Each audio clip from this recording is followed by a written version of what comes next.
I think we're live. I hope so. I'm Occupational Click, and this is my brother. Howdy, everyone. For those who need me to repeat myself 1,000 times, I'm in a wheelchair due to an automobile accident, and my brother he's got to go to bed soon because he works, and I don't. I'm a leech. I'm a bum, and this is bad. And brother Click is feeling under the weather. I guess he's got to work 6 days a week. It's bitterly cold. This cold snap, polar vortex that never ends. It's been going on for since the last snowstorm. It's just bitterly cold. It's going to stay that way.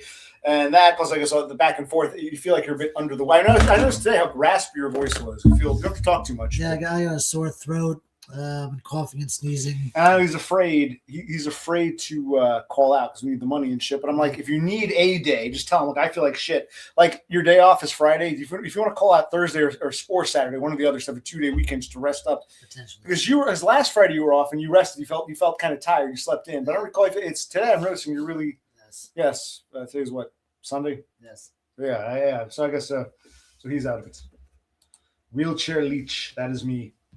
I got some vapes. Yes. He's one of the ones I repeat myself for. It's like, just go back and watch the old videos. No one wants to watch those. Well, no, you're right. Most people don't. It's just the handful of people who are here are the ones who want to watch. So why, if you don't want to watch, go away. All right. So I call this Depressed Unwanted stream because people have been asking about Depressed Unwanted Man or whatever he calls himself, nuking his channel, etc., etc. And I was talking with him. Right now it's 10:30 p.m. here in New Jersey. It's called Eastern Standard Time Zone. 10:30 p.m. You got to go to bed because you got to wake up tomorrow. But Sydney is what? 16 hours ahead. So I think it's about 2:30 p.m. and it's a Sunday. So I guess today was Saturday for us, right? Yeah. It's Sunday in Sydney. So James is off and he wanted to come on. So I'll post a link in a minute, but we'll do a quick recap real quick. James sent me, because I don't like to arrange streams. I don't like to stream at this time. I stream when I feel like it. Like I've been doing a lot of streams recently. I might take a break and not stream. I stream when I feel like it. And this is it's probably the first arranged stream I've done because James and I were trying to coordinate because he wanted to. I was telling him, I said, listen, man, you're missed. People are asking, what happened to you? So he was going to come on. So I'll post a link in a moment. Hope he's here. But I don't know if he's here or not. He's not typing in the comments. Look, all your fans are here, James, if you're watching. We got JT and we got Penny Pounder. So yeah, you're So all the fans are here. But no, he sent me a message last week and he said, listen, he goes, oh, hey, I'm going to do a barbecue stream because it's Australia Day. I'm not sure what day it's going to be, but I'd like you to come watch the stream. I said, okay. And then I think he did do the stream, but I didn't see it. But he nuked the channel the next day. And I'm like, I'm like, dude, why would you nuke the channel? You invite me to the channel as if it's all systems go just to nuke it. And he goes, well, I'm impulsive. I'm tired of YouTube. It's just not going anywhere. I said, okay. Then he sent me a message. We'll talk to him. He sent me a message saying, what if I start a brand new channel? Saying, and I'm like, well, you just nuked your channel because you said you were done with YouTube. So we'll ask him because he's missed. I guess, and in a way, Penny Pounder, the broken clock, you're right. He is kind of last year's news. But is he here? James, are you here or am I wasting my time? Brother Click has to go to bed soon, but he wanted to come on and at least say hi. And he's sick. So where the hell is James? I don't know. Oh, this is just iced tea. Unsweetened iced tea. Gold Peak. The orange cap. I don't like the sugar or the lemon or any of that shit. Or the decaffeinated. This is caffeine. It has caffeine, but it's just cold tea. Black tea, I guess they call it. Unsweetened tea, Gold Peak.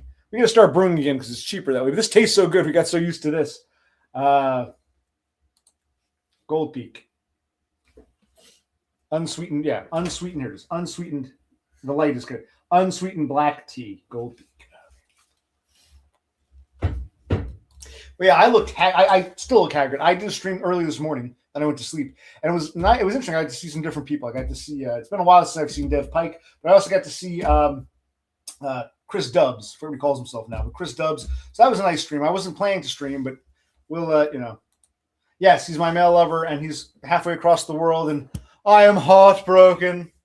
Aren't you enjoying our love affair? Where is he even here? James, type something, you asshole. Or am I don't want to post a link for one of these assholes to come on. I want to talk to James, but how do I post a link now? They keep changing. This goddamn StreamYard is getting, JT, I think you want to be in that wheelchair so you finally have an excuse to be a leech and hopefully even get disability. Well, I would like to be able to walk. I miss being able to, getting to a sink. Something as simple as just, I'm the manlet now. He's a manlet. I'm a turbo manlet. I'm like, I can't see what's going on in the pot that I have to get on my chair and kneel. I got to turn around and kneel in the chair to cook on the stove. So I don't want to be in a wheelchair permanently. No, that's incorrect. He's free. Free as the day he was born.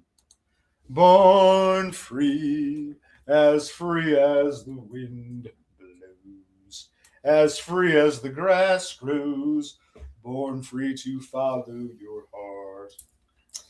And maybe he set me up again. He's been known to do this. Hey, come to my stream. He's never invited me to stream before, knowing he was going to delete his channel the next day. And now he's like, what if I start a new channel? Like, well, you just said you just deleted, you nuked the channel because you said you were done with YouTube. Hey, I don't get it. But I know where he is. This is probably all set up. I also know message. Hello, my love. Where are you? I set the stream up, my love. Don't tell me you're at like the recycling center, man. Don't tell me you're in bed with that whore. Where are you, Donna, my love? Oh, and where's James? There, I sent Donna the message.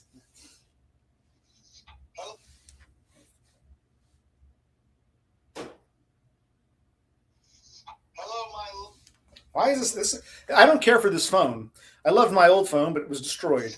Hello, my love. Where are you? I set the stream up, my love. Don't tell me you're at like the recycling center, man. Don't tell me you're in bed with that whore.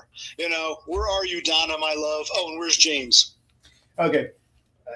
Maybe he just set me up. Maybe he stood me up again. I'm streaming for. It's like I said. I don't like Arranging streams. Right. When he invited me to the stream, it's like, that's nice. I'd like to see your barbecue, but I've never been invited to a stream, and I don't invite people to streams. I don't set up streams. I don't stream it every Friday at 9:00. I don't play that game. I stream whenever the hell I feel like it. I actually go on my way to set up the stream for this guy, and he's breaking my heart again.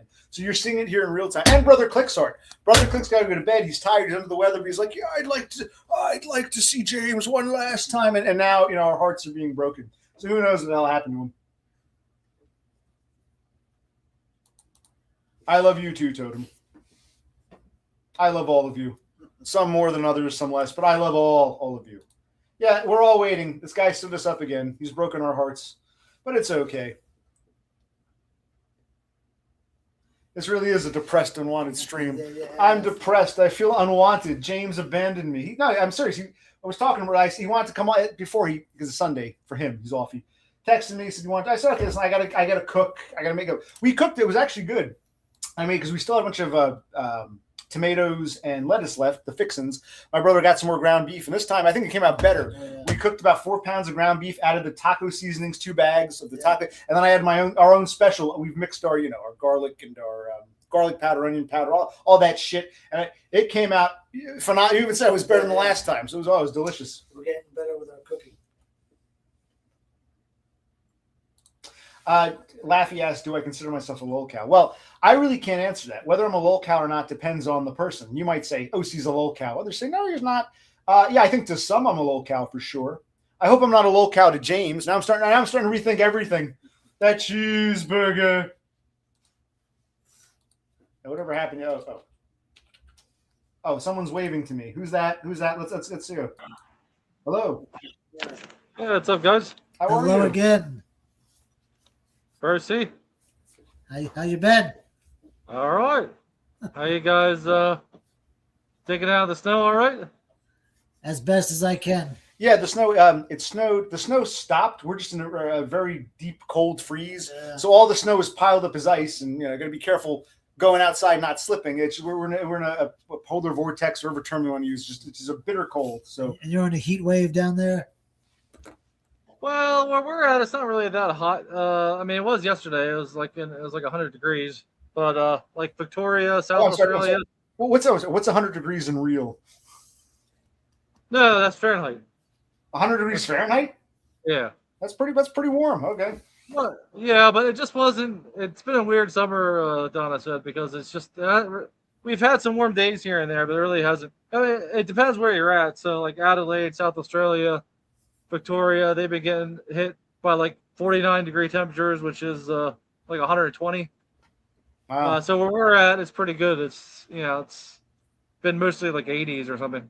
Well, So, where you're from in South Central Pennsylvania, occasionally you get a heat wave, but it wasn't usually 100 degrees. In summertime, it was in the 80s, maybe 90 yeah, tops. So I'd imagine 100 is pretty summery. That's pretty hot. 100 degrees is pretty hot for you because it doesn't usually yeah, get that hot in. It could, but not often. So that's pretty hot. I'd say 100 degrees. yeah. That's a heat wave for us, and then Donna laughs at that because that's like a normal summer, I guess. Well, that's like Yeah. that's like in Texas or Florida. That's a normal summer. Yeah, this or Arizona, this far north, it's not usually 100 that long. But if it's only one day, I guess I'd still call that a heat wave. But now we're having a Yeah. nice talk about the weather. Speaking of hot, you're looking good. You're looking good. Looking healthy. Put on some poundages, but yeah, I feel all right. I like the warmth better than the cold. I'm glad I'm not over there with you guys. Well, because of the weather, or because you don't want to be with us? No, I want to be with you, but I'd rather be here. No, I understand. I'm joking. Okay, all right. Well, Yeah, I know. so anyway, we arranged this stream. We were going to talk about your whole because people were asking what happened to James, and I was surprised. Yeah. We'll recap. You invited me to come to your stream, and then I looked for your channel. It was gone. I'm like, did he set me up? Was that all a joke? Hey, come to my stream, OC. I'm going to delete it. He he he. It almost seemed like you're luring me in just to play a joke on me. And then you told me you're done. You don't like YouTube. You're impulsive, and you decided screw this. But now you're telling me you want to start a new channel. Why do you want to start a new channel? Unless that's a joke. Explain. You got the floor. Go ahead. The fans want to know. They miss you. Well, there's nothing really much to tell. I just,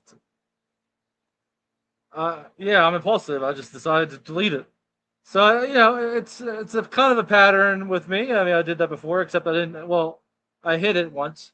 Well, I deleted my first channel. I hid the main one, and then I came back, and then now I deleted everything. And what about your third? Yeah, it was just kind of like a last minute. Well, actually, you had 3 channels. Your first channel, that's when I first discovered you were doing videos. Yeah. That went bye-bye. Second one, your main channel was number 2. 3 was your backup. You got rid of both the backup. You got rid of everything, or your private. Yeah, cause I have nothing left to say. And well, okay, hold on. If you have nothing left to say, two questions. Why did you invite me to a stream when you were planning to delete your channel? And then why did you tell me you're thinking about starting a new channel? What? Or is that a joke? I wasn't planning on it. It was kind of spur of the moment. I mean, I think it's been going on for well over a year now where, not many people come to the stream. No one says anything. I got nothing to say. And so I kind of just got the shits, and I'm just like, fuck it. I'm not going to keep a channel around when no one comes and I got nothing to say. And it's just, I don't know. It's just it's not like it used to be.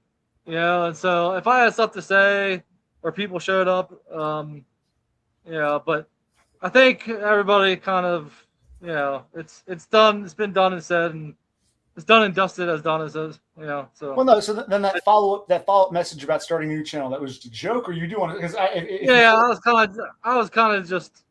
I mean, if I do have something to say, I mean, I wouldn't mind making another channel. Like I have a couple small ones with like 2 subscribers that I post like DIY stuff, and like mechanical stuff that when I work on the cars. Do you want to share those? Because we don't know. You have channels we don't know about. You're trying to get away from us, is what it sounds like. It sounds you're trying to. It's not that YouTube bothers you; it's the people. Now that you've quote unquote ascended, you're too good for us. Even JT's upset. JT's. I mean, you're too good. That's how it feels like you. Okay, screw you guys. You're vestiges of the past. Not my words. Others have said this. Because now apparently you do have some channels that you don't tell us about. Okay. Well, yeah, there is a certain segment of people in this sphere who are toxic. But I'm just done with depressed unwanted man, and like I was done for a while. Like I did the DIY stuff with it, and but the channel died, and I just got the shits. And so, if I had something else to say, I would make. You'd make. I understand, but a couple things. I missed your grill stream because you didn't tell me when it was going to be. That was your last stream was your grill stream, and then you killed it. Did something go wrong at that grill stream that made you say, fuck this, I'm done? I mean, did something happen during your last stream that really set you off and made you delete everything? Nah, not really. I just said I was just done. I don't know. You don't want any of us to know. You say you have 2 other channels. So apparently there are some James channels out there, but you don't want us to know about them. You want to keep them separate from this. this community. Is that correct? Yeah, it's okay. You can be. Is that well, who's actually interested in a Toyota Yaris? You know, um, I don't know. I would kind of just like to be not done with the community, but I'm just done. Like I would still watch you guys, but yeah, I just didn't want to have the channel anymore. So Like, I don't know if you recall. I described it as like two acts. Act one was when you started, when you were all drunk, up until the time you left for Australia. That was Act one. We got to see you just at the very end. We came in for like the second to last episode. We're glad we got that in just before you left. That was Act one. James in Pennsylvania, depressed, going online, getting drunk, streaming, then eventually finding a girl online, selling his house. That was Act one, Pennsylvania. We wanted to see Act two, Australia, but truth is, you don't show us much. You won't go anywhere. I understand certain concessions, but it almost feels like you're not the same. Like I was hoping to see, okay, you've ascended, you're in Australia. Show us some Australia, show us some Outback, drive around. Not just we went to Sydney, or we went to wherever for Tasmania. I thought like your everyday life. Okay, I'm going to the local whatever their version of Lowe's is. Basically what you did in Pennsylvania, only now an American in Australia. But you don't want to show us anything beyond that porch there. You know what I mean? So like it's almost like you've changed in your ascension because I think you're not allowed to do certain things you used to be able to do. Is that correct? well, that's not correct. I wouldn't say, but I just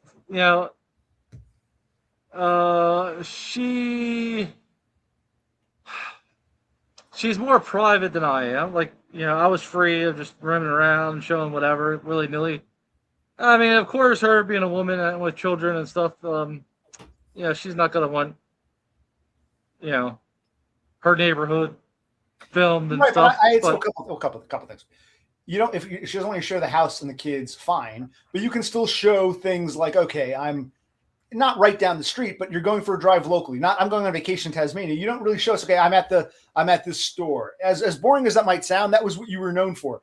And little things like you can at least talk about your life in Australia. You can't even talk about the kids. You can't even talk about like you guys all get along. I mean, I almost feel like we knew you so well in your Pennsylvania life. I felt like I knew you well enough that I showed up that one day and said hi, and you looked exactly as you did on camera. Everything was it was real. Now it's almost like your secret, James. You don't want to talk about like what's it like having ascended, living in a different continent, having kids all of a sudden. Because you are kind of a stepfather. They're grown. You're not legally, but in a way, you've become this father-like figure. You don't, and I know those are my kids. Don't talk about it. Okay, you don't have to give us a specific. You don't tell us about you, what it's like now. It's just time here. It's like we don't know about your life anymore. You used to talk all about your life. That's why we fell in love with you. And now you overshared. Now you're undersharing. You need to give us a little more. Yeah, because it's just not me anymore. Woof, woof. And so yeah, I can't be the same when there's other people involved. But it's not so much about the kids. It's about how is Dumb adjusting to this. You basically have like a family in a different country. It's like how is the adjustment going? We haven't from the time you left. We haven't really gotten any substance. That's how I feel. Is that why everybody was just like, we're done? Yeah. We're like I like they couldn't relate to me anymore or something. I don't know. Well, I think maybe people saw you as a bit more secretive. But then again, when you disappeared, people were asking me, hey, what happened to Dumb? People, I think, were asking Donna. A lot of people missed you. We're like, huh? We still see you as like, I mean, you're free to do what you want, of course, but I'm trying to convey to you that it wasn't just me. Others realized, oh, it took them some time, but hey, what happened? So I just wanted you to, if you want to talk, whatever, or if people want to ask you questions, because, I'm a nobody. You're like a celebrity. And if Donna's going to marry a celebrity in this community, you're not Todd. No one's Todd. You're like if Donna is going to marry a celebrity, she's got to realize, okay, privacy, but it's not going to be as private as it was. That's the price of marrying or getting with Dumb. So maybe not. Maybe Dumb just doesn't want to rock the boat. He's happy to have ascended. I don't know. But yes, we're all jealous. Yeah, I just don't think the bulk cared. Like they don't like it when someone changes. And so well, Yeah, no, like go. I'll let you finish. Okay. well, no, like if Todd changed, you know, people probably wouldn't like him anymore either. And so, yeah, like how many times did you hear, you know, throughout the past year or something? Oh, I miss the old dumb, the drunk dumb. Yeah, and so, anyway, so I feel like, you know, like you said, there was Act One. I feel like that was the whole book. You know, you saw the beginning and the end. And if I had more to share, I can start another channel. And Brother Click and I actually got to be part of the very end, and that cheeseburger meant something to me. I don't know if it meant anything to you. It meant something to me. How'd you feel about the cheeseburger? That was the very end of your. What? Well, because your buddy JT says, you know, it was nothing, but it was special to me. Well, he's just a Class D troll. But I see what I wanted to say. I hear what you're saying. There definitely are some toxic people who are upset that, you know, Dumb's not like us anymore. He got a woman. He's not one of us. There's that element. But there's also the opposite element. I've always been supportive. I told you, like Todd said flat out, I want nothing to do with Donna. I've said, we've always said you needed the woman, you needed that structure. I've always been positive, and I've embraced Donna. I think to the point where you actually get a little nervous, but I'm trying to show that I'm okay with you ascending. I'm happy you ascended. We're happy to. So in other words, some people might not like what's happened, but I think part of it might be you too. Now that you, James, have ascended, you kind of want to cast off, that crap. Is there some? That's, you know.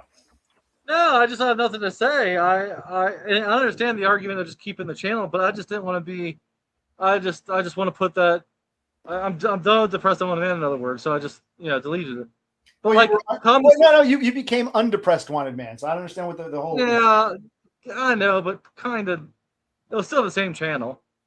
But like if I had something to talk about, like Thomas Wade does, he always has panels and he has shit to always talk about. And he has a woman and he has a life and whatever. He ascended, but he still has all the shit to talk about. I got nothing to talk. I got nothing to say. So. Well, all right, fine. Since you're here, does the audience, the Starlings here, do they have anything they want to ask you? Well, I mean, there are questions I'd like to ask you, but I don't know it.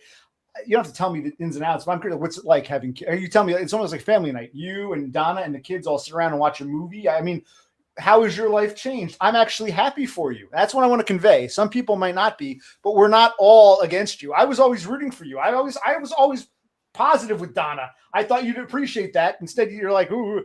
I was always like, yeah, I'm happy for James. Bring Donna on. Let's, was I ever anti Donna? I mean, so you're with a broad brush here, I feel. No, and I think if Todd was more supportive, perhaps I would never have deleted the channel. Right. So in other words, occupational click support is meaningless because I'm some nobody weirdo you wish you never met, a goddamn disgusting cheeseburger. But if God himself said, I like Donna, then all of a sudden, okay, all right, okay. No, that was just a little joke. But no, it would have been nice to have his support, but it is what it is, you know. But like without his support, like the channel probably would have went nowhere, you know. And then it died without his support, I guess is the way you kind of look at it, you know. So in other words, the only way you can have a poor man's Todd is if the real Todd supports it, backs it up. So yeah. And that was actually that can be an insult. It's a poor man's Todd, just meaning that no one can be Todd. You're like the next best thing. I always thought you were. Well, I met the man. Yeah. And we met the man who met the man. And that's the closest we can get to Christ. So we thank you for that. But what I meant was, as the poor man's Todd suggested a bunch of people, and I would watch them, and I'd say, this guy sucks. This guy sucks. You were the only one I thought, okay, this guy I can watch, your first channel. I'm like, this guy is okay. So you were like the only one that I said, okay, Todd picked a good one here. So that's why, I always admired your stuff. Thank you. Yeah. He inspired me. That's kind of why I just spouted out whatever came to mind, and I still what's up, guys? Doggo. I still credit him for Don and I being together because if he never streamed, if he never did videos, I never would have, and that's just the God's honest truth. And well, yeah, if it wasn't for Todd, you wouldn't stream, you wouldn't have found Donna, you wouldn't have had all this stuff, which is why which is why some people are saying, well, why is James turning his back on YouTube? If it wasn't for YouTube, he wouldn't have ascended in the first place. So it's almost like this helped you. This got you out of a rut. It got you into a new country with a loving woman. It got you good things, but now you're like just casting it off, like almost like. Well, no, they abandoned me before I abandoned them. Who's they? I mean, who's they? No, well, when you do a YouTube stream and 6 people show up for 10 minutes and then 2 people are left, and it's like, well, and then you got like a 10,000 channel sub channel. It's like, well, this is fucking stupid. It's like, and that would even be fine if people were talking. But like, I got nothing to say. 2 people are there. No one's saying anything. It's like, why am I even doing this? Yeah. Okay, so you're saying maybe part of the reason you deleted your channel, which was your second channel, part of the reason was you had all those, thousands and thousands of subs, but only 2 or 3 people were there. So you felt that number, that 10K or whatever it was, that number was really throwing you off. Are you saying you'd want to start a brand new channel, an Act 2 channel, which would actually be your 4th channel, channel 4, and you want to start anew and say, okay, this is just, are you still serious about it starting again, or you're on the fence, or no? Well, I probably wanted to start again for quite some time because I really had nothing to say. And so, I don't know. If I did have something to say, sure. And I was just joking about, calling it Everything Starts with Yes because I know how much you like that name. I loved it. Todd was like, wow, I wish I'd come up with that. Oh, that was genius. It all starts with yes. I love that one. Yes. So, I don't know. If I have something to say, perhaps I'll make a new channel. I don't know. But like Toad, I'm like, when I got a lot of subs for like the DIY and stuff, the only people who stuck around were Todd's people. Totem and Penny Pounder and you and a few others, and so no one really, no one else really gave a shit. And that's why I always was grateful for the people who showed up because out of the thousands that subbed, no one stuck around. It was only the Todd people who stuck around and hung out with me. No, there's one other person you're forgetting. Donna was not a Todd person, but she really stuck around. So, like I'm saying, without that channel, you wouldn't have had Donna. Donna didn't know Todd. She found you when you were streaming, and so Donna was like the ultimate prize, I guess. So something good came out of it. That's why we're surprised you're talking about that channel in a negative way, because it's almost like you're a little not so grateful for the blessings that came. I just putting that out there. Well, no, but look, I'm grateful for it. I mean, even it got monetized. I made like $1,000. I met all kinds of cool people and met several in real life. But I felt just like it was done. It was over. I mean, the channel was dead. I was dead. In other words, I had nothing to say. And so why continue beating a dead horse? Speaking of which, you can be honest. Who'd you enjoy hanging out with more, me or what's his name? Cruiser or Molasses Cookies or Brother Click. You can be honest. I won't be offended. You like Bob hanging Smith. out with Cruiser. What's that? Todd. Well, no, I didn't. Bob Smith or Todd. Oh, you met Bob Smith in Australia? Yeah. You didn't talk about that. I didn't know about that one. In Brisbane. Yeah, Brisbane. He was Millennial Toon. He became Bob Smith. Yeah. How come we didn't show the meetup? I did. Did I? I missed it then, but I can't go back and watch it because you destroyed the channel. That's true. Everything's gone. And that's why I just hit it the last time because I didn't want to lose everything. And now I was just like, fuck it. So you also got rid of the backup channel. Yeah. So there's no more. Okay. No, I didn't know you meant Millennial Tomb. I didn't know that. That was news to me. Oh, all right. Yeah. We had a good time. So you enjoyed. You liked McHenry Cruiser better than our cheeseburger. Okay, you've answered my question. Okay. Yeah, you're laughing. The guy just sat there, didn't say anything. That was more exciting for you than the cheese. Okay, all right. Okay. No, I would say meeting you guys, Todd, and then like Cruiser just didn't. He's different in real life because he has social anxiety, and so like he's different on. So you guys were the same, and he just kind of shut down in real life, and but that's because of his issues, and so I was mainly talking to Molasses Cookies, but Todd's still my favorite that I met up with. And then Millennial Team, Bob Smith, he was cool, but that was just a couple hours. You guys were 2 days. So I always have to say Todd, you guys, Bob Smith, then Cruiser. Just because Cruiser didn't really say anything. I'll let brother Click will talk in a moment. But I wanted to say what I really liked about meeting you is, like I said, we were the only ones who actually got to see you in your native environment just before it went bye-bye. It was nice actually seeing where the magic happened. I didn't want to go, to a steakhouse. I wanted to see where we're. So I'm glad we got to see that. But what do you think? Want to ask James some questions? Or and you got some stuff archived because I got nothing. So you got some stuff archived at least. Do you want to? They're saying you're just sitting there. Do you want to participate? You're tired. What's up, Percy? Hey man, what's up? I just like to hearing the story, hear what's going on. You should do another channel about your life in Australia. You can tell he's under the weather. You hear that raspiness in his voice. I don't know if you can hear you. Yeah, I got some sort of sickness. Yes, he's getting ill, having to care for me. I'm the leech. Yes. Well, I hope you get a couple of thick days to recover. It sucks going to work. Think about calling out on a Thursday or Saturday so you get a 2-day break. Think about it. Yeah, I should do that. But I mean, you call that. All right. Yeah, and nobody wants you hacking over their food because you do the food prep, right? So yeah. No, right. well, yeah, the food prep will work. Yeah. Yeah, but it's just a shame that the only people here are a couple of trolls. I'm sorry we couldn't get. There's all these people are asking what happened to James. I'm like, I don't know, maybe he'll come on. I thought there'd be more. You're right. Again, no one wants to watch you anymore. No one ever watches me, but I thought you draw a crowd in. So yeah. No one. These live streams are just dead. Unless you got the secret sauce like Thomas White does, and you got, but they stick to or Western Decline, but they stick to they got a secret sauce there. They got, I don't know, but yeah, just stuff like this, like Todd used to do, or what we like. No one really seems to care anymore, and then the only ones that come around are the ones that. Yeah, or the trolls, and it doesn't make it fun. Right. Yeah. So you're saying I should nuke my channel next? Well, no one will even notice if I nuke my channel. But maybe I'm the kind of guy. I just take a break. If I don't feel like streaming, just leave the old shit up. Who cares? I never understood. That's what I was asking. That need to.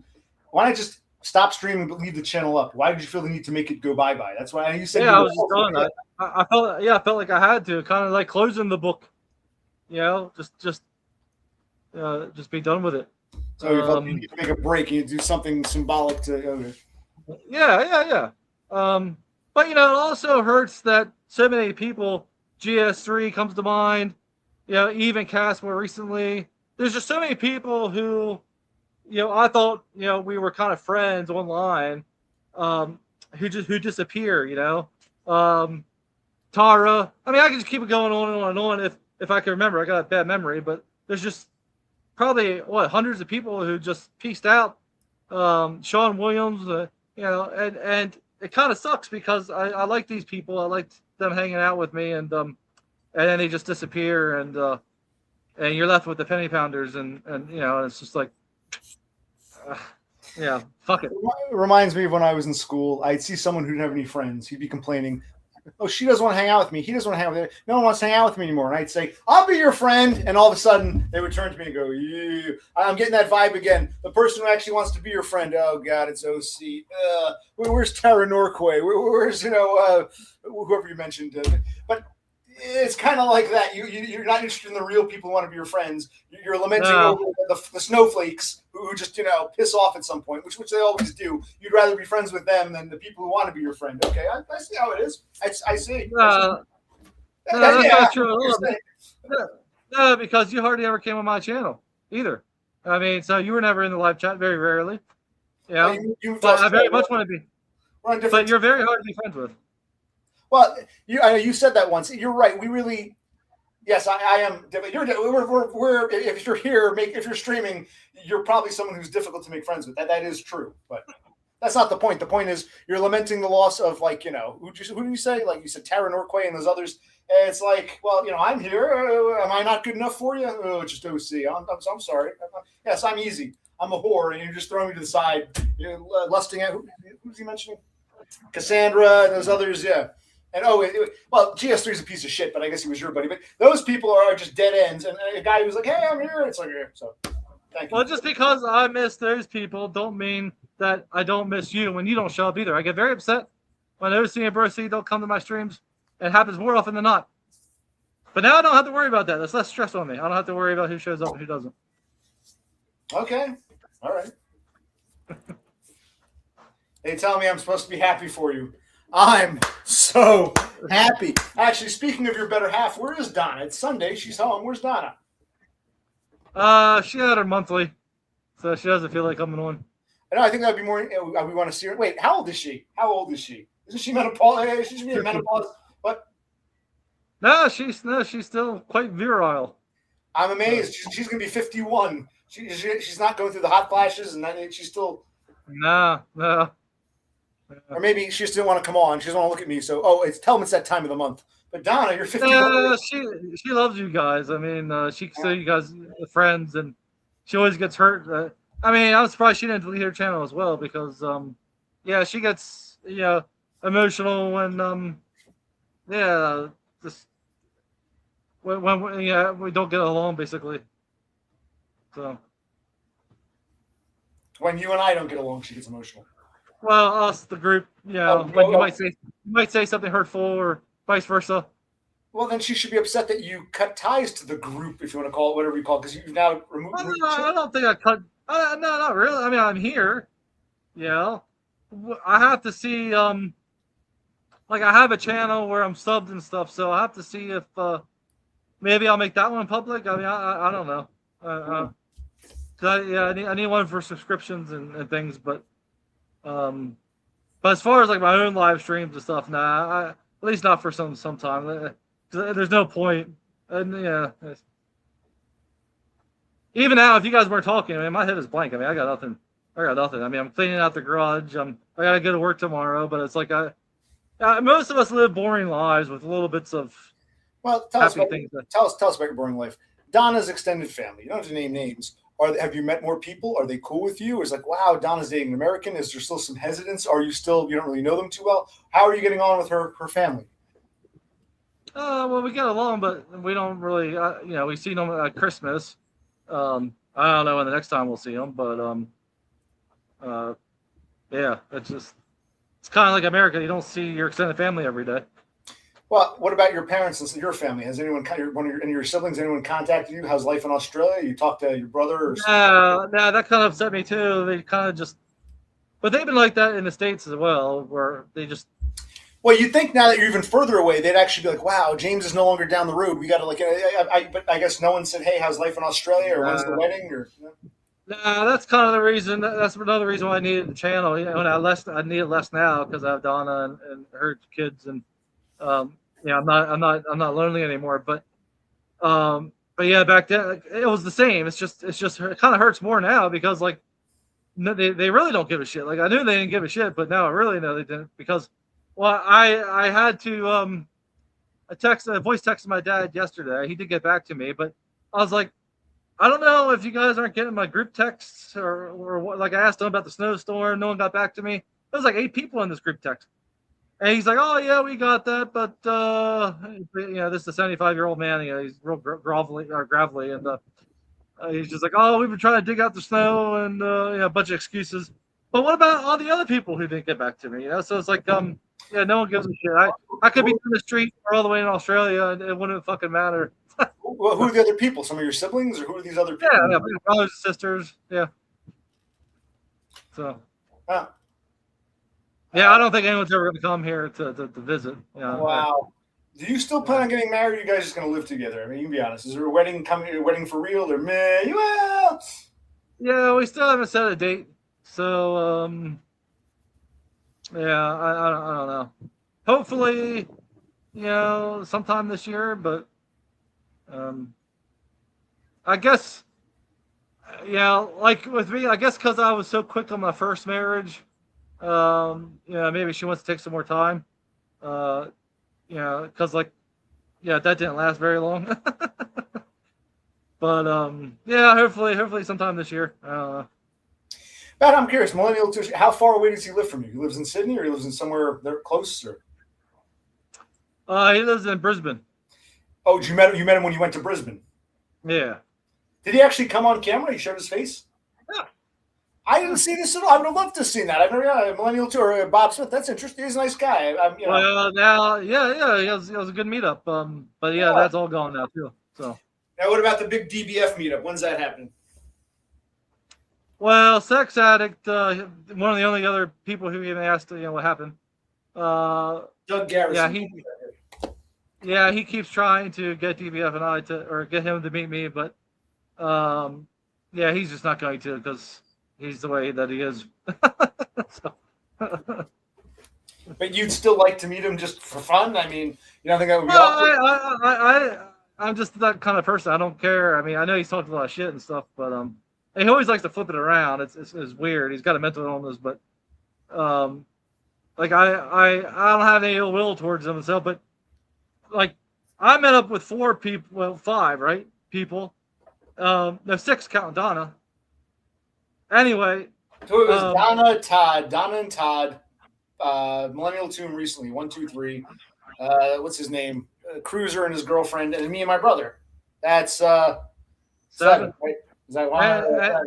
And who did DBF meet up with? 0, because he's a cunt, and so nobody wants to meet up with him, and he doesn't want to meet up with anybody else, and so I'm the only one who's willing, but he doesn't want to. So you want to meet up with this mentally ill guy who hates you, but when a mentally ill guy who loves you shows up in your driveway, it's like, oh god. Okay, it's like you must have something like some kind of masochistic. You're like drawn to people who are negative towards you, and when someone comes along, hey, it's like, oh. So yeah, I'm starting to see the pattern here. Your own, yeah. Look, I was glad. I was in the middle of. Very busy. So, but when you guys came, but no, you weren't. You were in a funk. You had spent 3 days doing nothing, sitting on. Yeah. As I recall, you had like kind of given up. You were overwhelmed, as I recall. Unless you, But I was in the garage trying to, get some work done. But no, I saw you were walking around in circles. I'm like, wow. I thought this was the do-it-yourself guy. You were just walking around. You were like, there he is. You were just kind of like hopping around the garage. And I beat my horn. And as I recall. I don't remember what I was doing. I think I was working on a door, but this goddamn doors in that goddamn house. Pain in the ass. Now, are you still doing? I'm curious. Are you still doing? You use your credit cards to pay for things, and then when you pay the credit card bill, you use your bank account, or are you now able to access your funds from the? So I don't have American money anymore. Everything's over here. So I still have my American credit card because. I got a $10,000 limit, so it's good to keep it. Well, credit cards, Visa, MasterCard, American Express, they can be used pretty much the world over. It's the debit card. You get in trouble with the debit card. You have an American bank. You're using a debit card in a foreign country. They're going to eventually put a hold on that. So I told you, just use your credit card, which you can use anywhere, and pay it off with your. But now you've moved all your funds. You don't have that bank anymore. Remember when you sold your house? You put all that money into that one bank. Remember that? Is that? Well, I still have the account, but like there's a zero balance. You were able to actually transfer the funds to Australia. Well, I did what you said. I kept using the credit card, and then I would just use my remaining funds I had in the States to pay off that credit card. And now I don't use the credit card very much because now I got to pay with my Australian dollars to pay that American credit card. So I try not to use that. I want to keep it. Well, you have an Australian bank account, so I guess with your job, all that goes into the Australian account, right? Yeah. What about all the money from the sale of the house? That's still in the American bank? You still have that just sitting there in the American bank? I moved that over. I still got some, but a lot of it's gone. That's what I'm asking. When you moved it over, did you have to pay some kind of fee for transferring to a foreign bank? There's just an exchange rate, and the banks take their percentage. Let's say it's 71 cents for an American dollar. They would take a cent or two or whatever. I don't know what it is exactly, but they didn't charge any fee directly, but they get it through the conversion. Arbitrage, right? Arbitrage. Okay. Yeah. These are the adult. It's kind of boring, but I was curious because you were using your debit card and getting hit with a huge fee, and then I'm like, dude, use your credit card, use anywhere, and then pay it off with the bank account. I was like, I think it was during that phase we weren't talking. I felt like, oh, come on. But yeah. These are the adults growing up, And so I can't get an Australian credit card until I have permanent residency.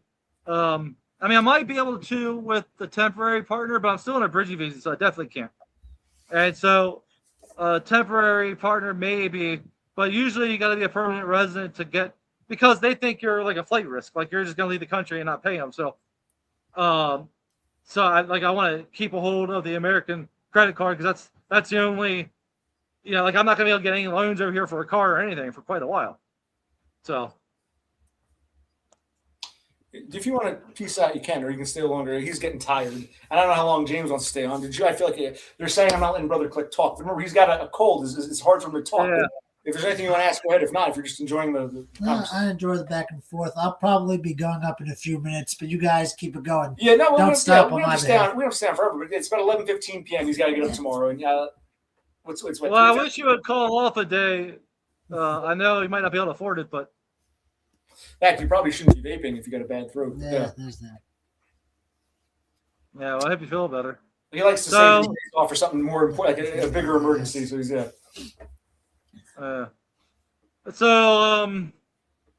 So he's still helping you, like, with your wheelchair. Helping me exist. Yes, we got to get out of this house. We got to do taxes. All these things I keep saying. Tomorrow's the first day of February. We're kind of in that situation.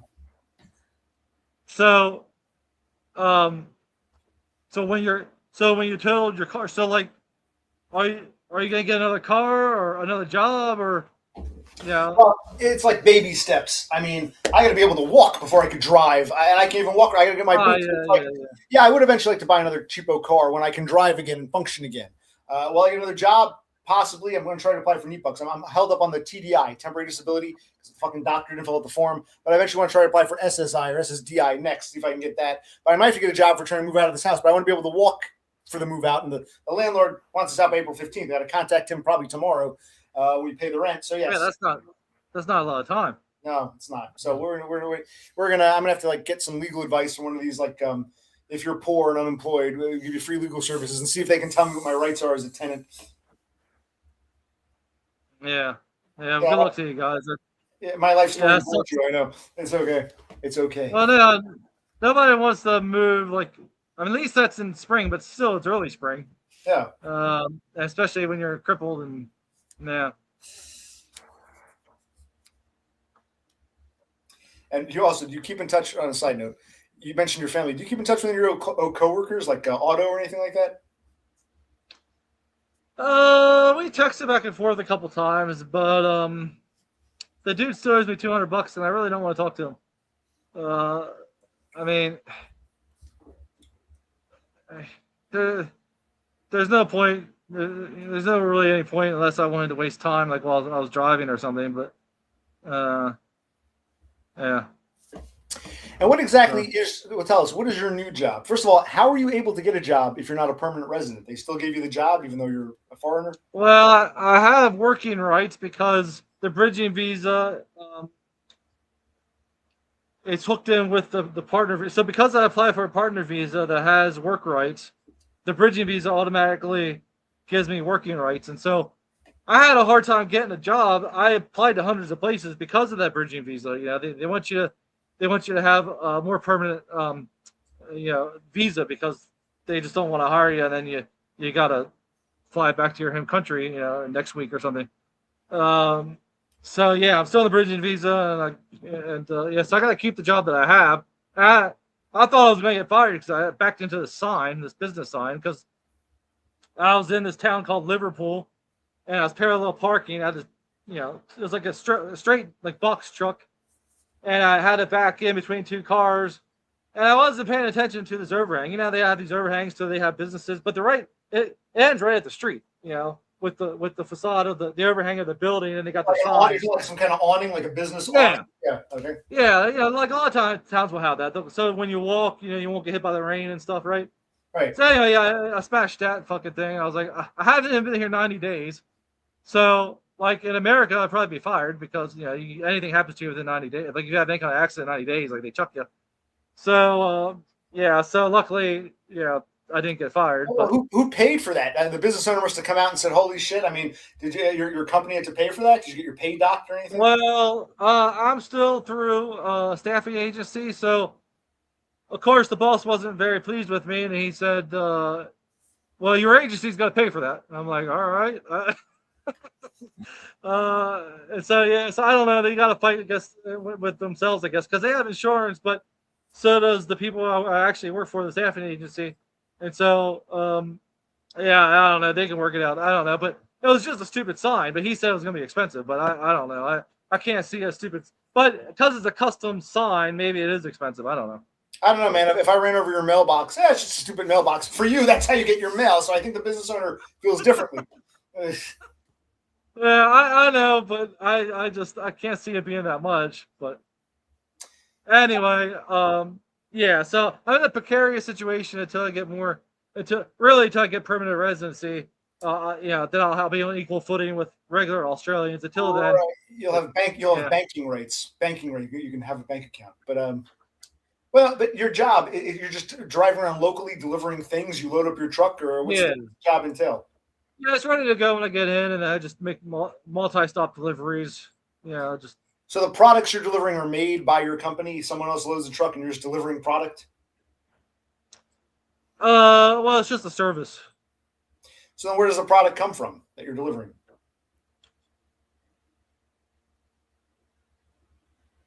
Well, it's just I'm trying to figure out. So I guess you have a warehouse, and stuff comes into the warehouse. Someone loads up the truck, and you say you deliver. I'm trying. Because I'm in a precarious situation, I can't go in too much detail because I need to keep the job until I can get another one. Who the hell's going to see this? But okay, fine. Situation, fine. Well, I don't know. You never know. I mean, like back home, I didn't give a shit, kind of, but it was easier getting a job, and but yeah, but that's all it is: multi-stop delivery pickup in a box truck. I mean, so it doesn't really matter what it is. Well, it does matter because I asked. That false sense of control they were Well, I talking declined the answer. What? I declined to answer respectfully. This is me you're talking to, asshole. Who do you think you are? Who do you think I am? And the 10 other people watching, and the hundreds who will watch when the show is ended. I'm going to turn in for the night. You guys have fun. I'll see you next time, probably James. say goodbye. We're glad we see each other. I gotta stretch. Have a good night. So I'm glad you came on. If you're getting bored with this, that's fine. But we're happy to have you. I'm glad my brother's happy he got to see you again. We missed you because we were, again, it was a shock when you invited me to come to a stream, and then I go and look and I see the channel's been nuked. I'm like, a day or two ago he was all like, come to my stream. There were no indications he was going to nuke it, and then he decided something made him say, oh, I don't like this anymore. So that's me for you. But so the Denmark guy said that he was in your stream yards when you ended it. Mm-hmm. That was funny. Yeah, no, because now they keep changing StreamYards. So instead of it used to be you end the stream, it ends. Now, if you end the stream, if anyone is still, like, if I end the stream right now and you're still connected, you'll still be here. So I didn't realize. So nothing. I'm sorry to call nothing bad happened. I was making a thumbnail and I realized, wait, is Denmark guy still here? He was listening in. I was talking to my brother. So let's make a thumbnail. Let's get this up. I'm like, oh, you're still here. Yeah, so I make sure I exit. It's not just a stream. There's a studio. It's StreamYard. They keep making it more complex for no reason. But he was very impressed that there was no evil talking after the stream ended. So you didn't talk evil against him or me or anyone. And so yeah, he was very impressed by that. So you're the genuine article, in other words. Yeah, everyone says I'm such a piece of shit, but if you see me behind the scenes, well, half the people in this chat right now, but behind the scenes, I'm actually a very nice guy. It's people who say, "Hey, how you doing? I'll be your buddy," and then they go and they turn around, and they just ban you. That make you feel like, oh my God. But it's so we're all different, and we on camera, off camera, I guess. But I am the real deal. I'm the deal for real. Well, I think you're pretty much the same as you were in real life. Yes. And the kids, all right, fine. You want to talk about your job? Tell me about these kids. Donna's daughter is over 18. She's in college, or she's going to college? Well, or she's graduated high school, or whatever they call it there. Yeah, it's Donna's protective over her children, so I don't know what I could say and what I can't regarding her kids. Like, they're not mine, so like she wants to keep them, safe and so I'd rather not even, And the talk son about them at all. But we get along fine, Is the son like Chad tier? He's got a lot of girlfriends. Is he asking you advice? Hey, I'm dating this one And she girl, does, like, but this other girl. What do you do when you're trying to date two girls at once? Does he ask you for like those kinds of tips, or is he? How'd you get my mom? What do I do? How's the son? yeah. Again, I just can't answer these type of questions because she just wants to keep them safe, secure, healthy, all that good stuff. It's starting to rain again. No, we're asking you about your life. Yeah. And it's not. We're not asking their names. We're asking how, like, what's it like? How is Dumb interacting with a family? So we're not talking about them specifically. We're talking about how is Dumb interacting and how is Dumb handling, being a No, father. I get it, but there's boundaries, and even though it seems like innocent questions, there's boundaries, and that's like here you and I are talking, and then her kids are back here where the boundary line is, you know. I'll bring So them on if they're literally behind a boundary. I'll bring them on. Or bring Donna on. nah, she declined a couple ones today. So Well, I'll ask you this then. But I'm going to ask you, what do the kids think? Do the kids know about your old channel? Do the kids watch their mother's channel? I mean, they must know that you have a presence online. What do the kids think of? They must know that their mother met you through YouTube. Yeah, we never talked about it. Yeah, we never really discussed it because the drunken streams and stuff. Like, I hope they don't know about any of that. All the crazy shit I said. It's embarrassing, and so that's another reason to get rid of it. Like I just don't want to. Yeah, I wouldn't want them to come across it some kind of crazy shit I said. Because now I'm living with them, so. You don't want them to see the real you. You want to be the model stepfather. Well, that was the real me at that time, but now this is the real me now at this time. That was the you that their mother fell in love with. You know what I mean? That was who Mummy thought was. Well, yeah. Well, anyway, we never talked about it. So. Wow, it's really starting to pour. So yeah, we went, dropped off a bunch of old paint cans at the tip, they call it. You and Donna, or you were one of the kids? Who's we? You got to be more specific. Yeah, Donna and I, and then we went to Mecca's and came back. So Macca's is Mickey D's. You mean Mickey D's, right? Mickey D's, McDonald's, right? You went to McDonald's. Yeah, they call it Mecca's. I'll never get used to that. Yeah, but yeah, that's weird. Very. Weed. Yeah. What weed? That's how they say weed for weird. Weird. Did you bring back Macca for the kids, or were the kids with you on this trip? Was a family outing? No, we brought it back for them. Yeah. What'd you get? Big Mac. Big Mac, quarter pounder. We got the six, the bundle for 6. No biscuits though. No, none of those breakfast biscuits. No, they don't have the biscuits. So if we ever make it back to America, I'm gonna get Donna a biscuit. Do you really plan to visit again one day? You're pretty much set there. There's really, you don't have the time or the money. No, I would like to. I mean, right now I can't travel because on the bridging visa, you're not allowed to travel outside the country. Unless, let's say, one of my brothers or sisters or parents would die, then I could for a certain amount of time, and if I pay them like $500. But anyway, but it's very expensive for 4 people. When you're single traveler, like that's one benefit to being alone. Like, it's always better traveling with someone else, but if you got a family, like, you got to multiply everything by 4, except for like a hotel room. Then maybe, well, you got to double the hotel room probably for if you got 4 people. But yeah, it's just ungodly expensive for the trip, and the Australian dollar doesn't compare to the American dollar, so you got to save up and yeah. Well, if there were a death in your family tomorrow, if someone did die, would you come home, or you wouldn't bother because you got enough brothers and sisters to handle it? Would you come home for a death in the family? Or you're not sure. Would you pay that $500 and come home by yourself just to tend to Yeah, I think I would. I think I would. I mean, you kind of have to. I mean, I'd rather not. I hate funerals. I don't really want to. But yeah, you kind of have to. Here, I'm gonna unplug this because I'm worried the rain's gonna. I got the PowerPoint right by the on the post, and rain's coming in. I feel like this is gonna You blow mean this the, freaking thing the up. outlet? What do you mean PowerPoint? What Yeah. the fuck are you talking about? Yeah.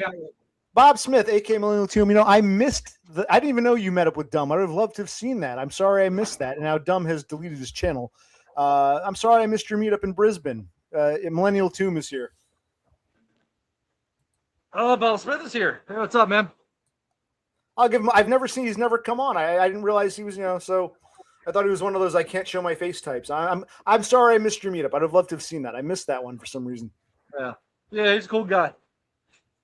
And there's no reason why he should be single. I mean, he's kind of chatty, if you ask me. How old is he? About 20s, 30s. I think he's younger than me. I think he's in his 30s. Yeah. So I can't see the comments here. Let me see. That's okay. You're not missing anything. He just says hello. Oh, here we go. Oh, you put the link back in. What's up, boyos? I thought your buddy Millennial Tomb would come on, but I guess not. The deal for real. Oh, he's here. I can't see him. Is he here? No. Somebody said the deal for real. Oh. Oh, that was Chris. Andy, man. I'm sorry. When you met him, was it on your channel or his channel? Maybe it was on his channel. That's why I didn't see them. Or was it on your channel? You met Millennial Tomb. I think it was mine. I still got the Brizzy vids, but I'll respect Dom's wishes if he doesn't want them re-uploaded. No, I don't care, dude. You can re-upload them. I was just done with my channel is all, but you can do what you want with your own shit, you know?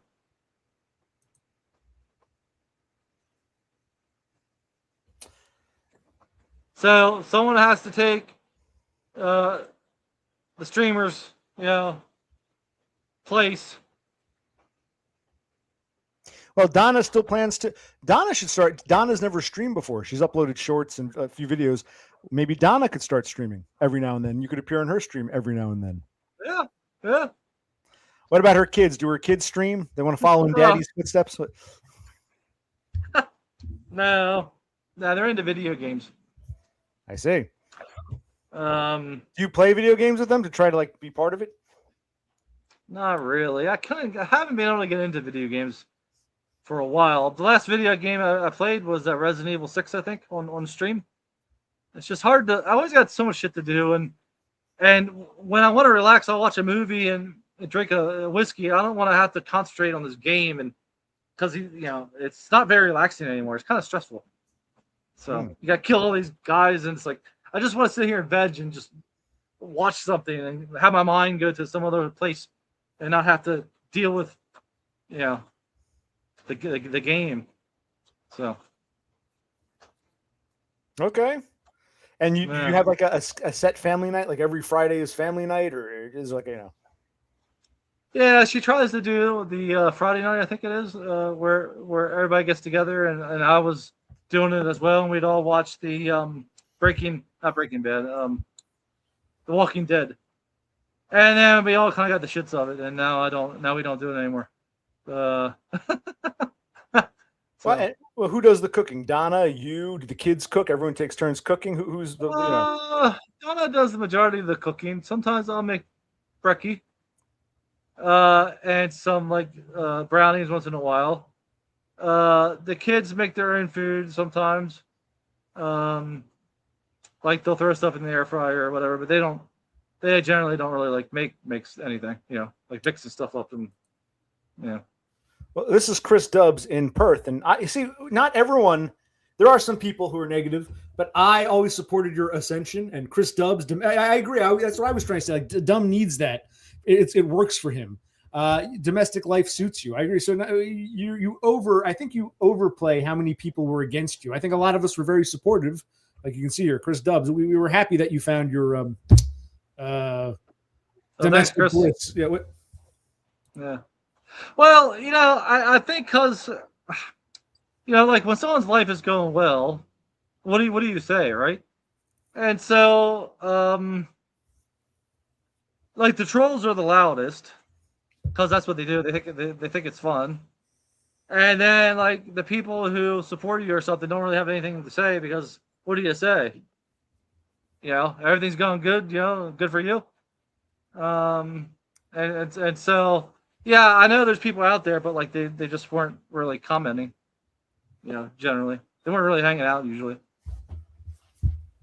Okay, but it's like we don't, because I think a lot of people are fascinated because a lot of people will never have what you've gotten. Some might be jealous, others are just curious. So we're asking, oh, what's it like, being a family man, the kids, the this, the that, and you don't seem to want to share anything. It's like the other boyos want to know what it's like, just to vicariously, you know what vicarious means, to live through someone else. We're never going to have that, but we can kind of get the feel for what it's like by someone who actually did get that. And you seem to like hold off and be restrictive and delete your channels. That's why I think a lot of people are. You didn't tell us what the actual ascension is like. We were glad your life is going well, but you didn't tell us like, it's like this now. It used to be like this now. You're kind of mum on that. Freaking penny pounder. He's one of the trolls. At least he's funny usually. Yeah. You just ignored everything I just said there, James. People actually want to know. People are happy for you and they want to hear what your life is like, and you're not really telling us much. Well, can you read Penny Pounder's comments now? You found your roasty. No one is jealous. You found your roasty. No, but you said that you weren't able to read his comments at one time. Remember? No, I said the deal for real. Oh no, this is his second. He never mind. I can't read his comments in my videos on his first channel. This is his second channel called The Ghost of Penny Pounder. But you didn't answer my damn question. You're being evasive. You're proving my point here. People are happy for you, but you don't want to share. You don't want to tell us. We can't vicariously live through you. What? Don't use my real name, dude. Not cool. Wait, what? Stairs. I already told you that it's just not me. When I was at home, when I was at Waynesboro, it was just me. I didn't have to worry about anybody else. But like, I can't just share like stuff that she doesn't want shared. And I mean, that's part of being in a relationship too. You got to have boundaries, and I can't just go in there and film everybody and hey, what's up, Max? And hey, I mean, come on, man. That's not what we asked you to do. We were asking you, what's it like for dumb adjusting to this new like domestic life, and it's like, well, it's. I mean, it's kind of. I don't know what you. I mean, it's good, but like, you still got to work and. I just want to ask about the kids. I'm going to say something about the kids. Not anything personal, but do you find you're just kind of like a roommate with them, or do they actually come to you with like fatherly shit? Like, hey, James, I broke something. You help me fix it. Or James, I need a man's advice. Do you find yourself playing the role of a father, or are you more like a roommate? Well, no, because their dad is still around. I don't want to take. But he's not in the house. So I'm talking about little things around the house. Like, I'm trying to think of an example. Like, oh, what should I wear to the prom, Dad? Or is this bow tie? Does this necktie look good? Or does the girl come up and say, hey, I'm trying to think of something she'd ask for fatherly advice, or they don't ask you. Do they even ask you about yourself? What life in America is like? Or do they take any interest in you, or are you just kind of like a roommate? No, but with the advent of Google, I think everybody just asks Google everything now.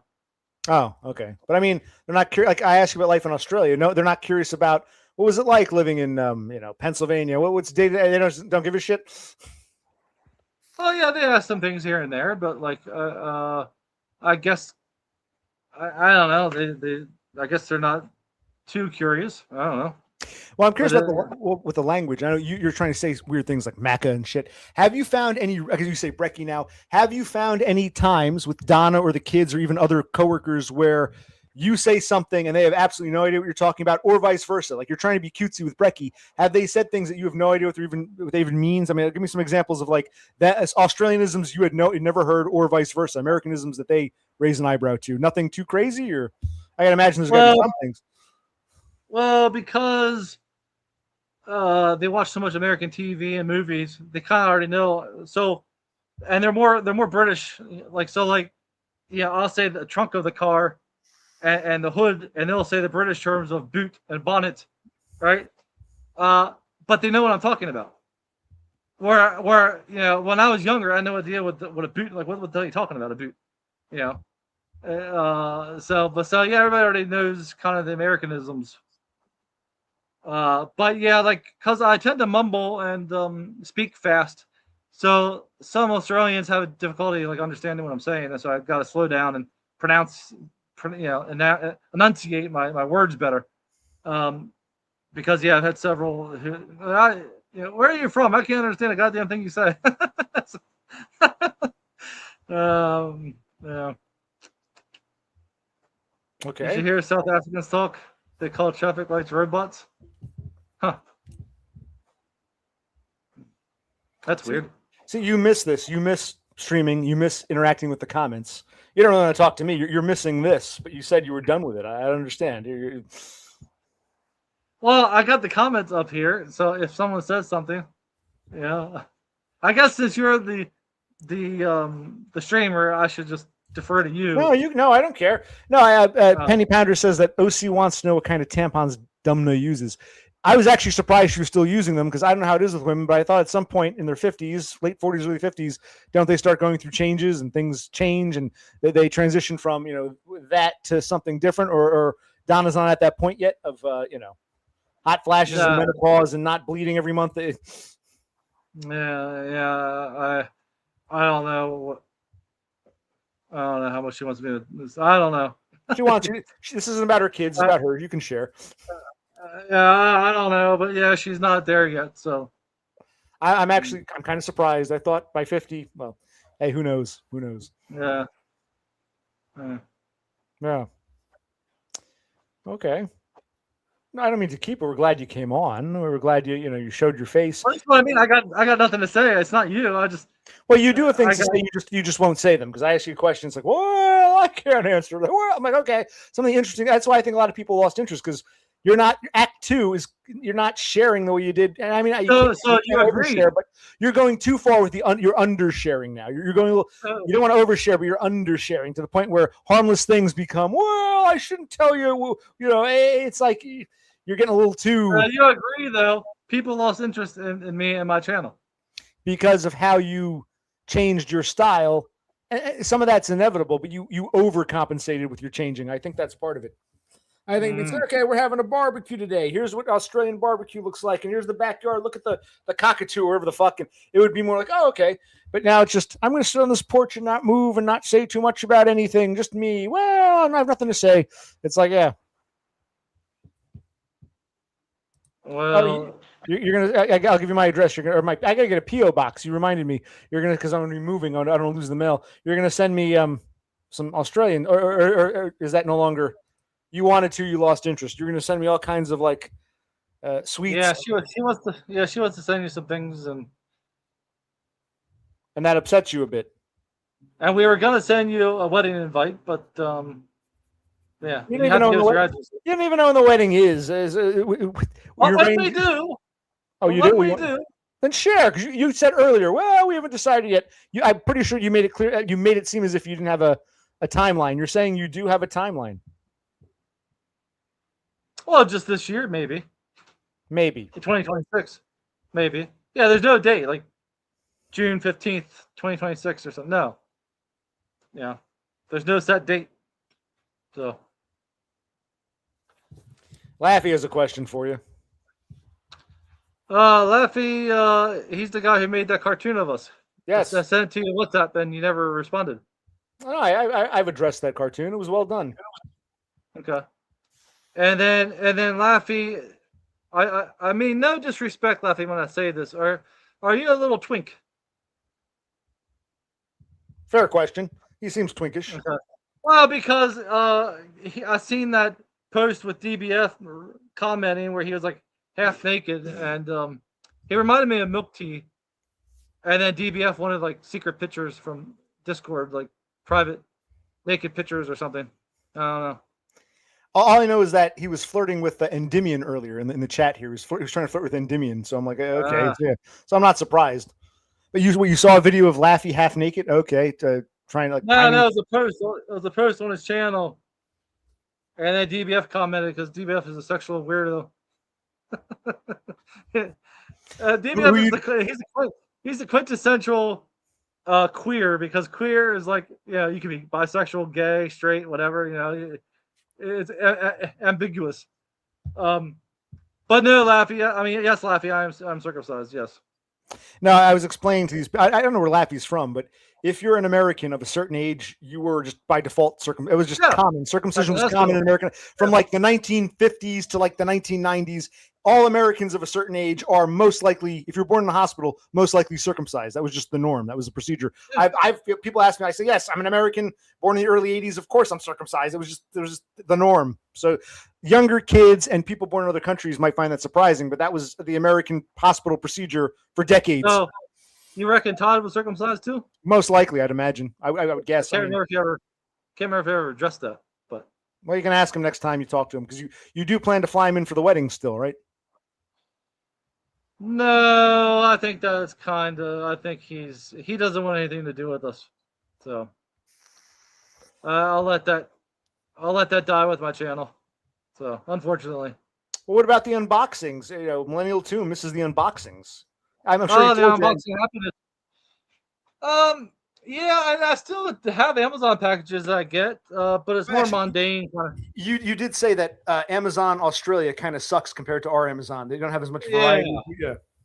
Yeah, they don't have as much, and it's more expensive, and it's not as competitive. Like I wanted to get this toenail hardener because I like to put on my big toes because I get ingrown toenails otherwise. And they wanted like double what the Chemist Warehouse wanted, which is their big drugstore chain here. Oh, that's right. I'm sorry.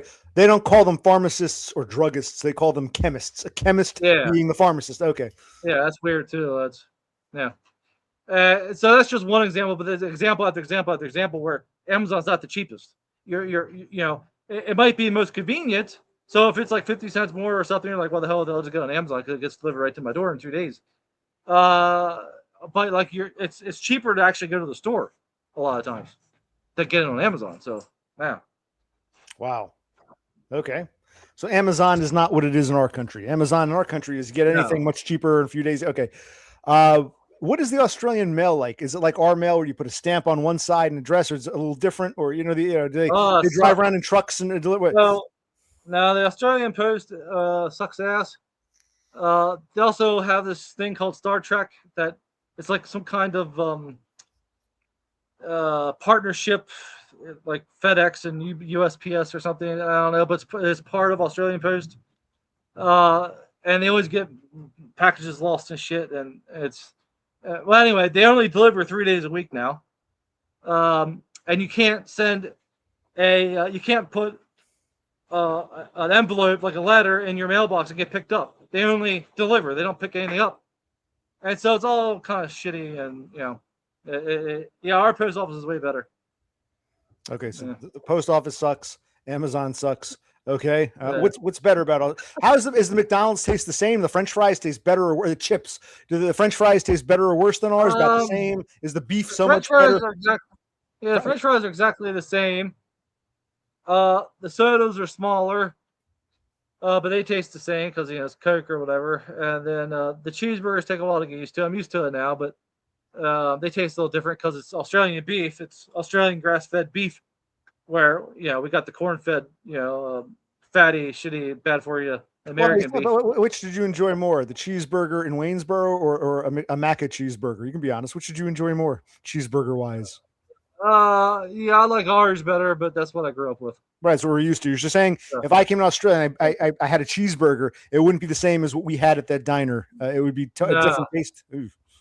Yeah. Like what? Earthier? Like how did you describe it? But the Burger King was pretty good. No, but how would you describe the beef? I'm asking, what's it taste wise? It's like heavier or more fatty? I like it now. Like we just had it. I like it. But when I first came here, it's just a different taste. It's a more gamey taste. Okay, it's more like eating venison or something, like a deer burger. Oh, okay. Yeah, exactly. Yeah. Okay, I've had venison, and I'd be like, this isn't a hamburger. What the hell is this? Yeah. Horsehead says hi. He recently moved to Washington State. He's in Washington, Pacific Northwest, and he wants to know why you're not streaming anymore. His heart is broken. Hey, what's up, Horsehead? I was just done. I don't know. And Penny Pounder claims that we import so much beef from Australia. It should taste the same. So how come our hamburgers taste normal and yours taste weird? Because Penny Pounder's arguing that our beef is also from Australia. So he claims. I don't know if we import that much beef, but didn't Trump say that we weren't going to import any beef since Australia didn't take our beef, so we weren't going to take theirs? Yeah, I don't know how that works. I know they do mix like we America does import the Australian beef, and then they mix it with their own to get the right consistency or whatever. So it might not just be the corn versus grass versus the feeding. It might be they're putting something in the meat after post slaughter that's changing the taste that you weren't used to, because that's what it sounds like. Or maybe they put something on our beef. The difference in taste can't just be the way the cow is fed. There's something else going on from what you're describing. Well, Maybe there's that's a big difference. okay. There is a big difference between grass fed and corn fed, though. Okay. Yeah. Oh yeah, I streamed earlier this morning and Dubs joined me. I hadn't seen him in a while. It was nice to see Chris Dubs. Horsehead appreciated that, but we were happy to have James come on because everyone's asking what happened to James. What happened? What happened? What's his name in New Zealand? I forget what his name is. Remember Jasmine Monique and her boyfriend who's going to move? What was his name? Jeff? Is it? I can't remember. You know what I'm talking about. Remember Jasmine Monique in New Zealand? Jasmine, New Zealand. Her boyfriend. I forget his name. Jared. He was asking, "Would you know what happened to Dumb?" I'm like, "Well, I don't know. We'll see if I can say." Jared was asking. A lot of people were like, "Where's a lot of people missed you? Like, I can't find this channel. What happened? Are you shocked? You say you're not loved, but a lot of people were in shock."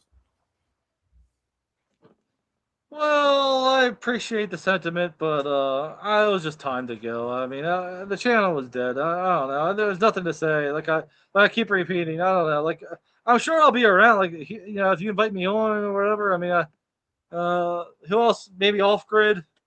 Yeah, maybe I'll come on once in a while. But like, I just don't have anything to say anymore. So, Horsehead don't stream either anymore. He has nothing to say. I think we're all just done streaming. Well, I will ask you. I will ask because a few. Okay, you don't have much to say, but it's interesting to hear about life in Australia. Little things like that fascinate me. The difference, because it's not just like I said to DBF once. It's one thing to visit another country, like you visited Australia a couple times. No, you're like a tourist, but now you're actually living there. There is a difference between visiting and living day to day. I would imagine living in Australia is different than just. Is that correct, or am I totally off base?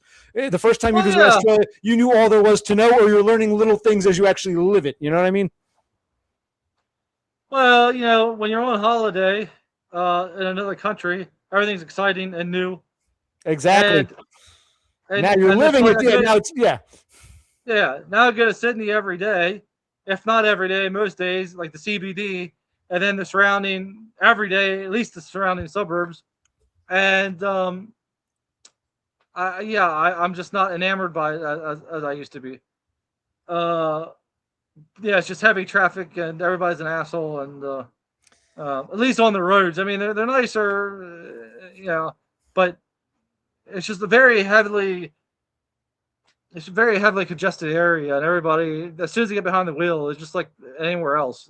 Everybody just becomes a dick, Well, I'm like, when you're a tourist, you don't really think about or care about the mail. When you got to live there, now the Australian mail becomes real to you. And it's like, oh God, this mail sucks. Like little things like that, things you don't give a shit about when you're just visiting. When they become part of your daily life, it's a different experience. So now when you were visiting Australia the first time, you probably didn't even think about the mail. Now it's a real thing to you, or things like, you know what I mean? Little things like that, I would imagine. Yeah. Yeah. So, but we don't have to use the mail too much. Kind of just like back in the States. I'm just using that as an example. It's okay, fine. All right. Well, something a tourist doesn't give a shit about or even think about that becomes real to you once you actually have to live it day to day. Well, traffic. I mean, Well, that's more. You were from Nowheresville, Pennsylvania. Now you're living in a more built up area. Okay. All right. That could be happening anywhere. If you'd moved to New York or Philadelphia or even Baltimore, you'd probably say, wow, the traffic's terrible, because you're just not used to a major metropolitan area, because Hagerstown, Maryland ain't even Baltimore, let alone New York or Philadelphia. So that is just you living in near to a major city now, which you never did before. But that would probably be true anywhere. So, but I can't think of any that would be unique to Australia. Like I don't know. Okay. It's much the same as America. I mean, there's minor differences, but I mean, the highway system. You don't have interstate highways. You can't drive cross country in a nice 6-lane highway. It's all like local roads and shit. I believe they don't have an interstate system. You're a truck driver. You're a truck driver. That must be somewhat frustrating. Yeah, well, the roads pale in comparison to ours. I mean, I think anybody would just. I'm not trying to knock on Australia's roads, except that, I mean, I think the roads are better shaped than like the Northeast in America, just because they don't get the cold and the salt and all like that. but the infrastructure just isn't American. So yeah, they got the motorway, but they have no directional signs. They don't have any exit billboards where it says, McDonald's here, Wendy's, whatever, gas, half mile off this exit. You're just, like when you're headed on to like the M4, it'll just say towards Sydney or towards Parramatta. It's like, and it depends where you're at. Like, I don't know which fucking way I'm supposed to go. If it's not for the GPS, like, you get fucking lost really easy because there's no east, west, north, south.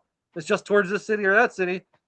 And, like if you had a weird place close to Parramatta, but you want to go to another, anyway, it just gets very confusing. They didn't work on their road system for sure. And then, like, the best you'll get is like 3 lanes, and they're very narrow, and yeah. And then their trains suck. At least they have trains, but they're always breaking down and shit. So.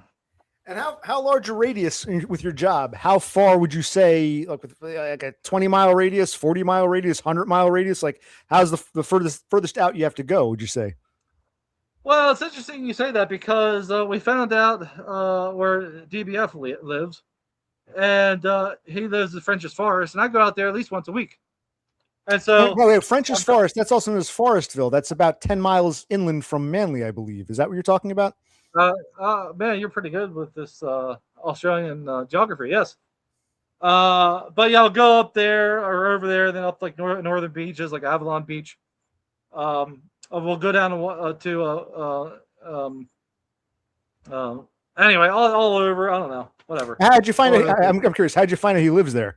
I don't understand. You were stalking him, trying to find him, driving around, trying to recognize the streets he drives on, or you can be honest. How'd you find DBF?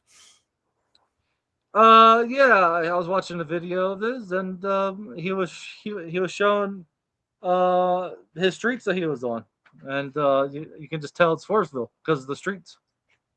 So you're obsessed with people who hate you, but when people say, "Hey, Dom, I'll embrace you," it's like, "Oh, yeah, okay, well, yeah." And maybe I'm a sucker for punishment that I keep coming back. Hey, Dom, yeah. But yeah, then the Blue Mountains I go to. Let's change this. Blue Mountains, yes. See a Yowie? Have you seen a Yowie yet? I'd love to see a Yowie. No, still no Yowie. But yeah. So anyway, it's a pretty good radius. I mean, the whole. Oh, you didn't really answer. You didn't really. How far have you, like, on average? I know you're driving around a lot, but the distance from where you're. I'm not asking for directions. I'm saying from where you're based, from where your job is based, you're going like 20 miles out in any direction, or 40, or you do 100-mile, 200-mile run. Well, yeah, it's basically Parramatta, and yeah, like Wollongong, down that far, Campbelltown, Katoomba. Okay, but all right. Avalon Beach. So mileage wise, how far do you think you go on any given trip? Oh, those are all local driving. Maybe it's like 100-kilometer max, maybe, or something, because they do have another place that services other areas. So maybe it's like 100 kilometers. I don't know. Yeah. Because when I do Parramatta, it takes like 5 minutes to get there, and then I gotta wait for people to come in because, we start at 7 a.m. and then a lot of these offices don't start till 9. So it's nice when you have a little bit of a drive because then you don't have to worry about when anybody opens. You just rock up to your first stop there and do what you gotta do and go to the next one. So I will say so. So Australia is pretty much like a union in America where because it's by law. So anything after 8 hours, you get time and a half. It don't matter what job you have. If you get over 8 hours, you get time and a half. So that's nice. It's like being in a union without actually having a union. Yeah, it's just the law. It's just the Australian law. Wow. And then like public holidays, they cannot make you work. And they can't fire you if you don't work. If you say yes, if it's your choice, and if you say yes to work, they got to pay like 250% of what your salary is. And so a lot of people volunteer just because you get paid a lot. You get paid a lot more, but at the same time, you don't want to go to a hospital on a holiday because half the people won't be there. The nurses and doctors, I'm assuming. I'm sure, you know what I mean? Like a hospital or some major essential service. A lot of people check out on the holidays, I'd imagine. Well, but I'm sure a lot of them were on call, and a lot of them volunteer to be on duty as well. But who I was mainly thinking about who volunteer or like the restaurant, like the cafe, bar people, whatever. The cops, they all get taken care of. Horace wants to know if your job pays well. Because are you being paid by the company or are you being paid by the staffing agency? I get paid by the staffing agency, so it's $38 an hour, Not 38.05, something like that. What is that in real money? What's 38 Australian? What's that in American? That's Australian dollars. So I think the conversion is like 25. Still not bad. Not bad. And you're working 40 hours a week. Yeah. But it's just not what I was making back home. But I have to understand, I'm a new immigrant. I'm not going to make the truck driver money I made back in the States, So, it's good enough. So. Laffy wants to know if there are a lot of homosexuals. Have you met a lot in Australia? There is. There's a lot of homosexuals, especially in left-wing areas like Katoomba. There's a lot of homosexuals. And you'll see like the lesbians holding each other's hands and stuff. It's quite bizarre. Yeah. There's no shame there. They didn't have the not as puritanical. They're just flat out open with it. Yeah. I mean, look, I'm fine with it, I guess, but just don't shove it down our throats. Like, right. Don't have drag queen shows for kindergartners or whatever. If you want to go out with your girlfriend and lick her pussy in the bathroom, it's up to you, to those two, But, just when you were starting to sound like a leftist, you swing back right. So Horace was saying you sound like a leftist with the workers' rights. When it comes to cultural norms, you're still very much, Hagerstown, Waynesboro. I guess I am, yeah. The old blue left was all right. It's the Wokies I can't stand. Wokies means that's people who are woke. The woke, okay. They call them Wokies. That sounds very Aussie. What's the old blue? I don't know. That's some Australian play. The old blue left. I guess what the left used to be versus the extreme wokeism of now is what he's saying. I'm guessing that's what he means. Maybe he means labor. I don't know either. I don't really know that much about Australian politics. I know the Prime Minister is Anthony Albanese. That's the only thing I know. You're not allowed to vote, right? On a bridging visa, you can't even vote, right? No, I would only be able to vote if I was a citizen. Which is the way it should be. I mean, fuck, we don't want millions of Mexicans coming up and voting for, Well, we have that whether we like it or not, but yeah. No. Well, yeah, they do. I mean, the Democrats get caught red-handed cheating and stealing the election, and nothing happens. They literally dump the ballot boxes. Now watch Horsehead get mad at me, but I've seen the video. Horsehead, I've seen the videos of them in Michigan and Detroit and stuff. When was that? Not this election with Trump, but the one that Trump lost. 2020. And they're literally, that was the last one I voted in. So I was like, fuck this, they stole that election, and they did, and they got caught red-handed, and nothing happened. So I was like, why even bother voting? I was disillusioned. Will you join the swim club? Chris Dubbs wants to go swimming with you. Are you going to go? Do you have a pool? Does Donna have a pool in the yard? You don't have to show us, but do you guys have a swimming pool, or do you want to join a swim club? This is Chris Dubbs asking. No, he said swing. Oh, swing club. Oh, my mistake. I just kind of I thought swim club. Wow, maybe my reading glasses. Will you go to a swing club? Oh, that's it. I thought the two of you in a swimming pool was more exciting, but okay, we're going to go to a swing club with Donda. He's asking. Okay. Well, actually, I want to know both. I want the answer to both. Swimming. Do you plan to? Because it's hot in Australia. Do you have a pool? It sounds like it's kind of like Florida. In Florida, everyone has a swimming pool. Do you have a swimming pool? Do you plan to go to a swim club? Do you guys swim? That's number one. And then the swing club. Let's ask both questions. Well, I got really fat. I don't really want to show myself anymore. But she does have a little kiddie pool, but she doesn't really have enough property really to put all this stuff on. But there's like public pools you can go to. I'd just assume just stay in the aircon or something, but or go to the beach or something. But they call it aircon, not AC. The air conditioning is the AC. Yeah, that's the other thing. Yeah. Okay. See, I'm saying all this stuff. I don't even realize it anymore. Yeah. What about the swing club? You and Donna going to swing? I don't think so, but I mean, why would you even ask that? Why is Dubs asking such a thing? Nah, I'm not into that. She's not either. So. Rafterman's upset with your. You want to talk American politics? Rafterman. By the way, did you see us? He came on my stream and played some guitar, some nice blues riffs. He's a good guitarist, but he's you're saying there's no proof that election was stolen. How dare you say such a thing? You right wing Nazi. I think he's gaslighting. Oh, he's just joking. I don't know what his politics are. It's hard to tell with him, but yeah, I know Horse has been on Yeah, I think he's fucking around, but yeah, you can see the videos, and it's not AI. This was before the AI really took off. The black folk. Go ahead. I do want to ask you a question. Go ahead, but continue. Well, did you see those videos of the black folk in Michigan recounting the ballots, like dumping new ballots in and recounting the same old ones 10 times? Yeah, the same thing happened in Philadelphia. All the other counties in your state came in except Philly, and then like it came in like 2 or 3 days later, and of course that swung it for Trump in 2020. And that was like, why did it take them 3 or 4 days in Philadelphia? I remember. Yeah, so the same thing happened in Detroit, Philadelphia, several other cities. Yes. Yeah, and so. And there's all bunch of colored folk counting, and Yeah, because they want to keep their neat bucks, and they want to keep their way of life. And part of me is with them in spirit, but it just But the kids or Donna herself or anyone else you meet, do they ask you about they say you're an American? Why did you guys vote for Trump? Or it's great you have a Trump. Do they ever talk about anyone talk about American politics with you, or not really? Yeah, so the Australians really are into American politics, and I always get asked, if I voted for Trump or what I think about Trump. Like the Trump topic is really big over here. It's always on the news. Him kidnapping the Venezuelan president and his wife. But I always say I'm a libertarian, and just leave it at that. Do they use that term in Australia? They know what a libertarian is? I think they do. I use it. I don't know. Okay. All right, but are most of them pro or anti-Trump? You said they're big on our politics. Is it like, did you vote for that bastard Trump, or are they pro or anti-Trump, or you can't tell when they ask you these questions? Well,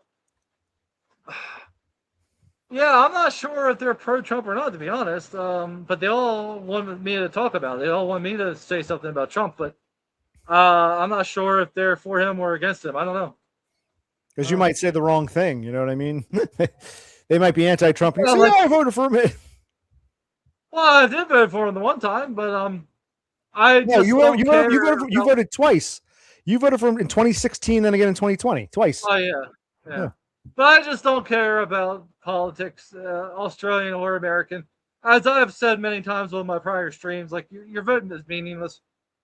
They're gonna install who they want to, and it's just for the masses to think they actually have some kind of choice, actually have some kind of sway, and they don't. Well, like Horsehead's going on about the videos were faked in context and blah blah blah, and but he asks, how would Democrats rig the election when Trump was in charge? Well, actually, not even the election. Once COVID hit, the biggest problem I saw in this country was there really wasn't one person in charge. It was all like, in this state, you don't need a mask, but in this one you do. It became a lot of petty tyrants, governors, even city mayors. So I disagree with Horse. The principle, regardless of how you feel about whether the election was stolen or not, Trump was in charge. During COVID, it was sort of a free-for-all where that Fauci guy was saying, Fauci kind of became like this, figure of doom, and it was mostly petty tyrants at the local level controlling things. How was it in Australia during COVID? I mean, you weren't there, but I mean, what have you learned? Well, I just seen the videos like you guys did about women getting manhandled and thrown on the ground and stuff for not wearing a mask and crazy shit. I mean, but like, I don't know. It's been 5 or 6 years now, so okay. No one really talks about it anymore. Okay. So.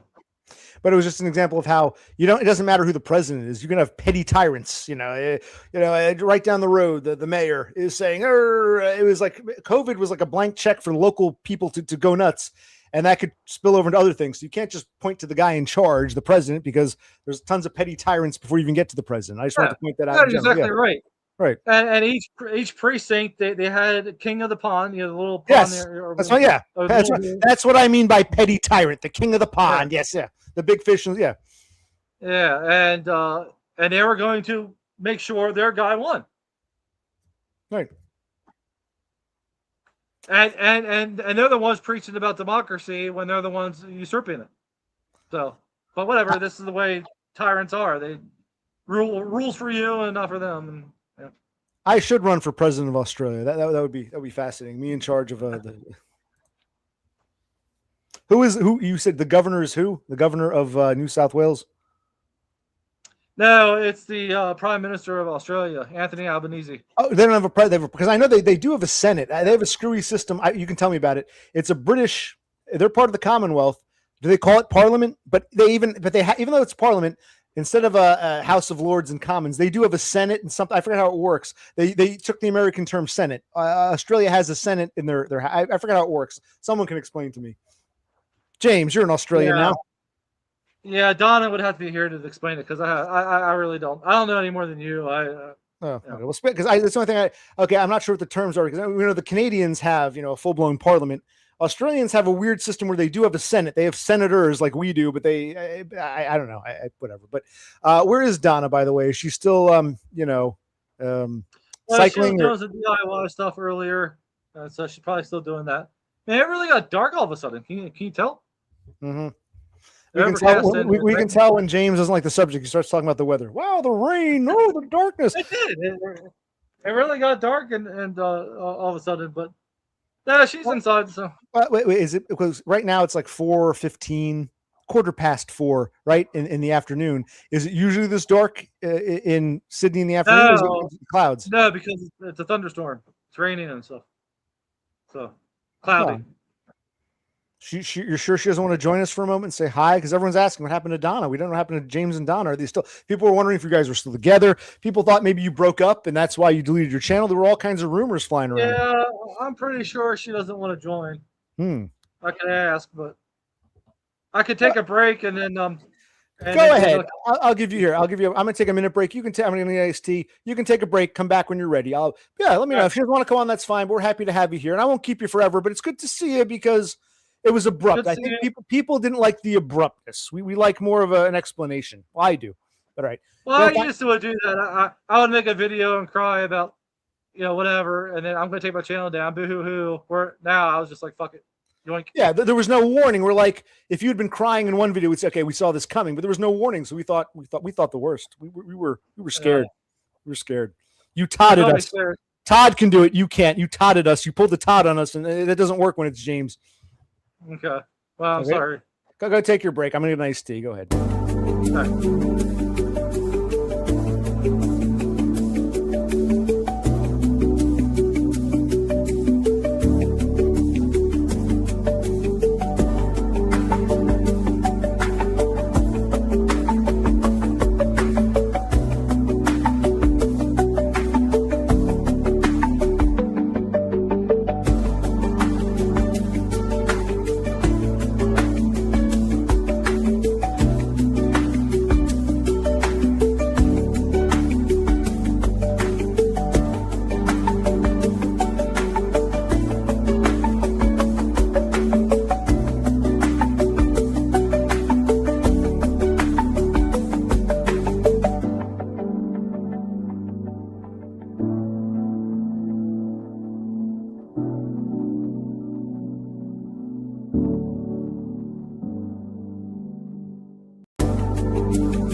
All right, I'm Occupational Click.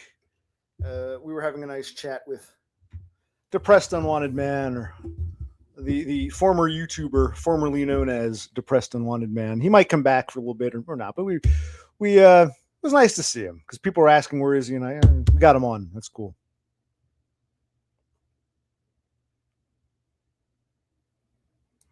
There's a little trick you can do with tampons if you want to get drunk really quickly. Tell me. So when Donna sends me her tampon, I can put beer in a certain way and swallow it, and I'll get super drunk. Or you can elaborate. It was. That's what I was saying. We're not going to do this regularly, but he's always welcome. And I think a lot of us felt like, hey, you don't just disappear. Give us an explanation. So I'm glad we got something. We got something. It was good to see him. He's not bitter or angry, or so he says. And he's just, I think a lot of it too is restriction. He's, there's a lot of stuff. Like I was looking forward to Act 2. All right, I'm driving to the Australian version of Lowe's, whatever, Home Depot, whatever you call it. And I'm doing this. Or, hey, all right, wow, the pipes in Australia are so different than our pipes in America. Oh, yeah, this is the backyard. Man, it's so different. When I cut the grass, I thought we'd see some of that, like James in a new environment. But if all we're going to see is this, there's this sense of, a sense of, come on, you give us a little substance. Donna knew what she was getting into when she got with James. The guy's a freaking, celebrity. He's a rock star in these circles.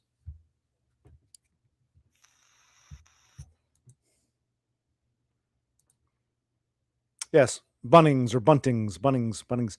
Is it what the T is kind of silent? Because it's actually like that here too. Sometimes an NT, the T might disappear. Bunnings or Bunnings, whatever you call it. Yeah. The point is we're seeing Dumb in a new environment, a new, living daily life in a very different place. When he was back home in Pennsylvania, that was the world he always knew. Now seeing him adjust to a new environment, but still doing dumb things. That's why I guess we never got that. That's he complains about his channel declining, but he wasn't really giving us much.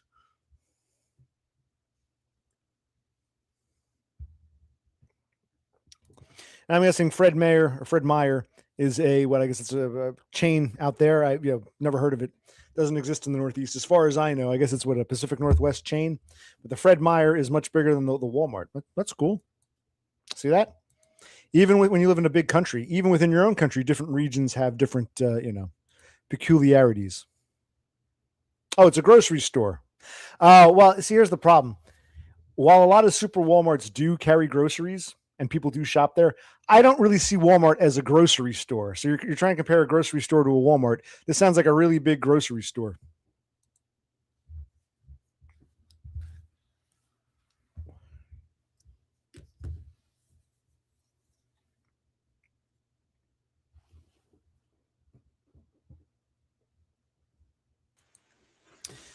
And we're back. Wait, you're not here. It's storming here.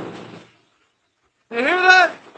Is Donna behind you, like, wagging a piece of metal or something? Yeah.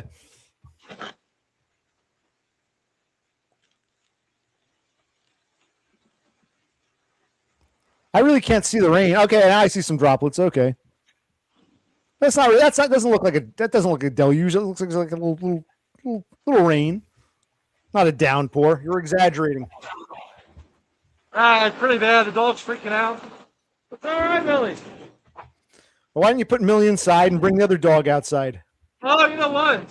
Bring the other bitch out. Don and I just fixed the roof last week, and we were wondering if it was going to start raining. And since it's downpouring, oh wow! See how it's the gutters are overflowing. I didn't get to clean them out yet.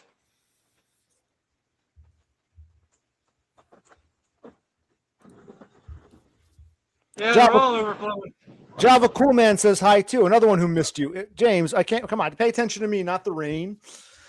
No, I'm glad you joined us, but you told us you would take a break and bring Donna. You're going to fetch. What happened to Donna? You think I want to keep talking to you? Where's Donna? You can hear me. Don't pretend you can't hear me, James. Don't pretend.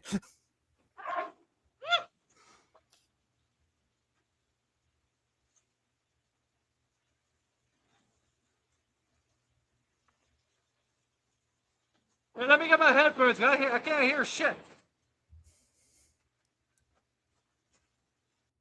Okay, James is going to get his headphones. He can't hear anything because in the 2-minute break we took, all of a sudden there was a torrential downpour in the Sydney area. And the rain is just too distracting. He can't hear me. He's got to clean out those gutters. We'd like to see that. I'd love to see him on an Australian roof cleaning out bizarre, dried up eucalyptus leaves and whatever the trees they have there. Eucalyptus. That would be interesting as opposed to oak leaves and the spruce needles. It would be interesting to see him, clean out something more exotic.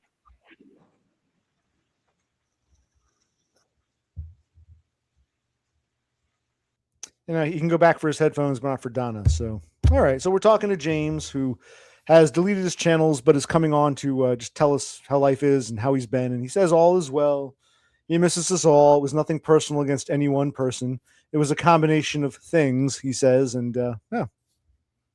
And I won't talk to him forever. I'll let him go eventually, but I want to see where this is going. He's getting his headphones. It's taking him longer to get his headphones into.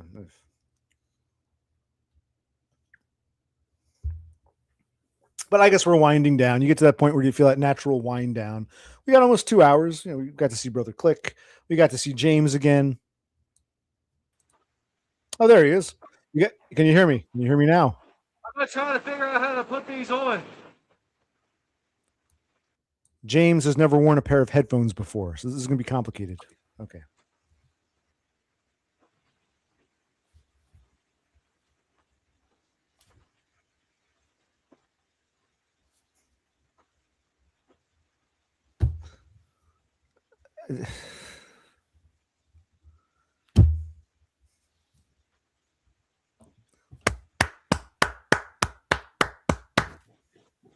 Good job. Can you hear me?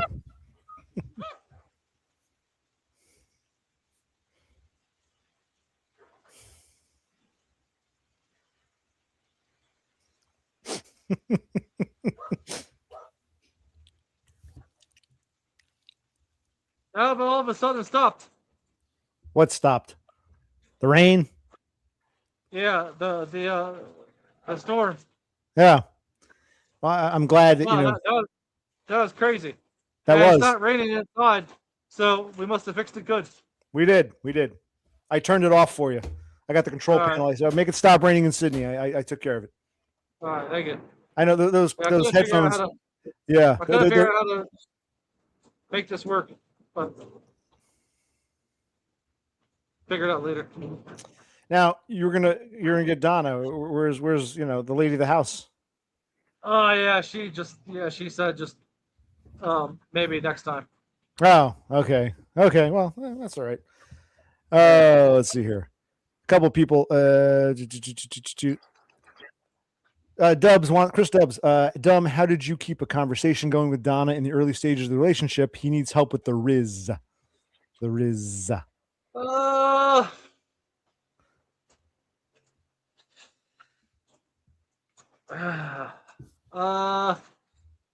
I guess I had more to talk about back then. I mean, it helps that the other person is talkative as well. Like I see, I'm sure you wouldn't have any problems. Well, maybe Donna was attracted to the train wreck Dumb. Now that you're domesticated Dumb, she'll start losing interest. She liked the crying and the beer Dumb, which is why you got to come back and maybe it was that turned her on. That that Dumb all over the place. Now that she's fixed you, she needs another project. I'm just it's just a speculation. Yeah, that could have been. You just need to keep the conversation flowing. I don't know. Women are often like the way I am now. Yeah, Donna wasn't, but it's your job to keep the conversation going. And women like to talk about themselves. So you just let them talk about themselves and just be like, right. And how about those shoes that you said you didn't like, and you just keep them going. Kind of like we're doing now. Right now, you're playing the role of the woman. Okay. Yeah. I'm teasing, but no. Did you make Donna laugh a lot? Dubs needs to know. If you got to think about it. Well, I don't know. I don't know. She laughs sometimes. No, but she always laughing at even things that weren't funny because she was so into you, or there wasn't a whole lot of laughter. Yeah, because I don't really laugh that much. She laughs a lot more than I do. I don't think things are funny like she does. I'm more of a. I don't know. No, but I think he's asking, did you make her laugh? And while she laughs a lot, did you find her enamored with your stuff so much she couldn't help but laugh, or you think it's just naturally how she is? She likes to laugh at things in general. Maybe a bit of both. Okay. But like I'm more like pessimistic, and I always think like we're all gonna die. So like what, like why even bother? Like getting, I don't know. I'm a very my worldview is kind of just fucked. So I don't really laugh a lot because I just What are you? Life, How do life you? is suffering. Huh? Are you trying to read these stupid comments? I see you looking down. He's asking you how to. He's asking you for. See, he's happy you ascended. He's happy for you. He wants to know what your secrets are because So a lot of us are happy for you. Well, let's just be honest. It was just luck. No. Hold on. If you hadn't streamed, it's like a lottery ticket. You buy a lottery ticket, you get lucky, you win the Mega Millions. Probably won't happen, but it could. You don't buy a ticket, chances of winning are zero. At least you have that. Same thing. If you had never streamed, you would never met Donna. In other words, this is how you guys stumbled upon each other in the first place.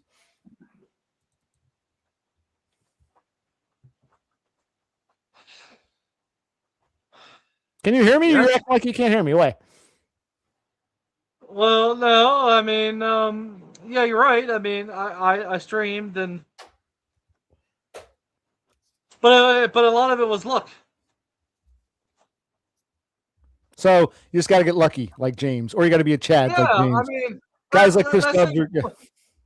let's say you pull up to your local Wawa there, OC, and there's this woman smiling at you at the pump right beside you, and you say, "Hey, what's up?" Voodoo, and she laughs and she thinks you're funny, and but that was luck, and you get her number, and what if you didn't decide to stop there? What if she decided not to stop there? You guys would have never met. I mean, there's a lot of things got to happen. You guys got to get lucky.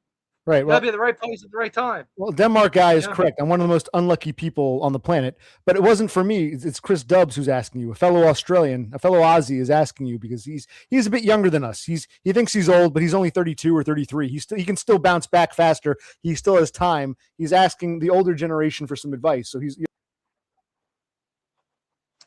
Yeah, so like what people meet in all kind of different ways.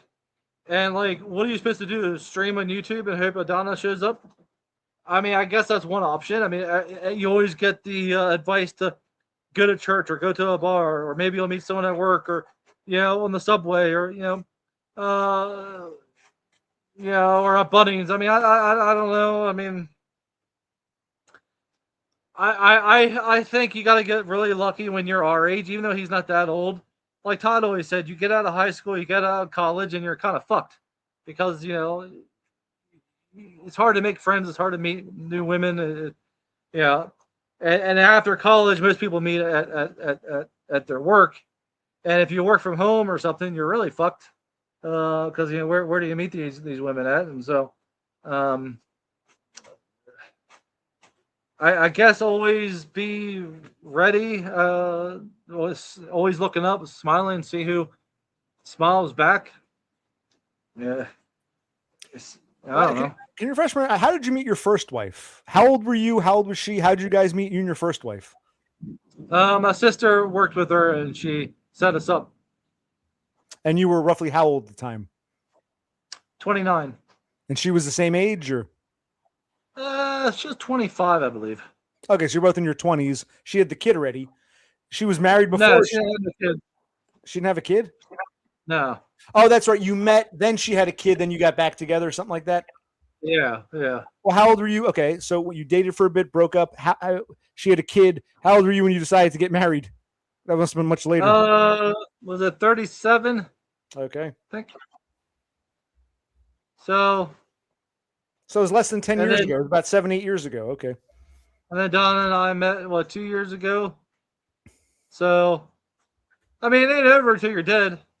There's still people in their 60s, 70s forming new relationships. So, by the way, don't they say? No, go ahead. Continue. Don't they say nursing homes are full of STIs? STI, yeah. Yep, a lot of sexual diseases, also a lot of drugs, because they're popping pills faster than they should be. So it's drug, sex, maybe even rock and roll for all you know. Yeah, that's what happened in place. You gotta wait till so one day when he's old in a nursing home, when he's in his 80s, then he'll ascend because he can Well, see, Chris, Bob Smith. Wait, are you talking about Chris Dubbs or Bob Smith? That was Chris Dubbs who was asking about Oh, okay. Yeah, because Bob Smith had a relationship, but Chris Dubbs, he lives in Perth. He makes good money as a truckie. He's a good-looking guy. So I was actually hoping he would come on for 5 minutes because I missed that stream of you meeting him. I regret that. Or was it a stream or was it a video? I missed you meeting Millennial Tomb. You guys met in Brisbane. I never saw that. Was it a video or you actually streamed together? we streamed together. You He should have. said he. Good. Yeah, he said he's got some that he might re-upload. No, you should. I'd love to see it. I missed it. But yeah, so for Chris Dubs, probably because he's a truckie and he works all the time, it's hard to meet women, you know. And it seems like all the women want to go to Sydney, so maybe he should move to Sydney. Well, Bob Smith does mention the 90-10-1 rule. 90% of women want nothing to do with you. 10% maybe. 1% are down to F right now. Whatever down to F, whatever that F stands for. So you got to find that lucky 1%. The 1%ers, I guess is what he's saying. The 1%er. You found your 1%er with Donda. Yeah. Yep. Oh, no, not you, Dubs. Dubs, you take a bath, and you got me, and you got, more importantly, James. You stay in the bath. I was talking about Bob Smith, Millennial Tomb. I thought he would come on for 5-10 minutes.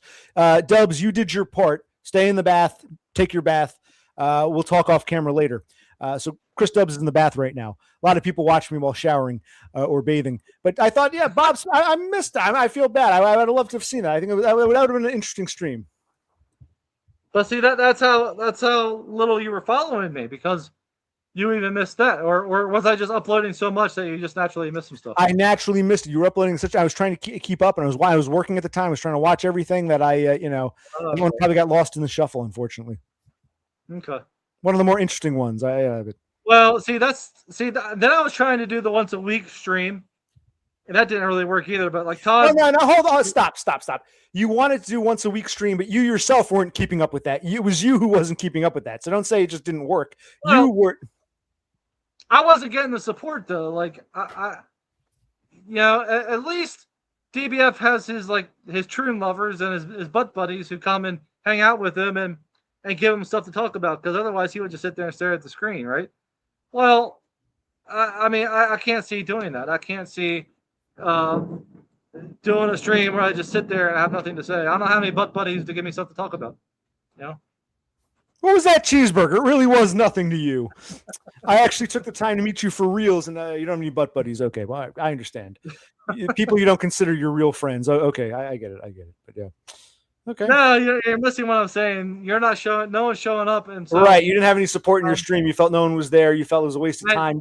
Right. And I had nothing to say. So, at least DBF has his butt buddies to where he's like, "Oh, I want a troon. I want a woman. I want this or that." And well, now you're telling me he's trying to get with Laffy now. He wants Laffy to send him, illicit photos. Yeah. But he's in this bizarre fantasy world where he wants a woman and kids, but he also wants a troon, which is really just a man who's pretending to be a woman, but who can't give him kids. So he wants the best of each thing. But it always happens. Whenever DBF lays his eyes on someone, male or female, you come up and snatch him away. Look, Laffy's Kuman right now watching you. He's lost interest in DBF. You always come along that damn Yankee came here, steals our women, steals our men. Well, I guess Laffy is an American, but still, you take everything that was supposed to be DBF's. You're just too sexy. You've got that charisma. It's more than 1%. And let me correct that, because he always likes to say that. But let me correct that and say that it was Donna and I first. Then we had a little bit of a tiffle, or whatever you want to call it. What do you call it? A lover's quarrel. Okay, we took a few days off. A tiff, I guess. Well, it was not tiffle, tiff. But yeah, a lover's quarrel. And then he slides on in there and tries to anyway. And then because we get back together, he thinks that I threw him under the bus, and I stole his girl when. Well, hold on. In fairness, I don't know what happened. I don't really care.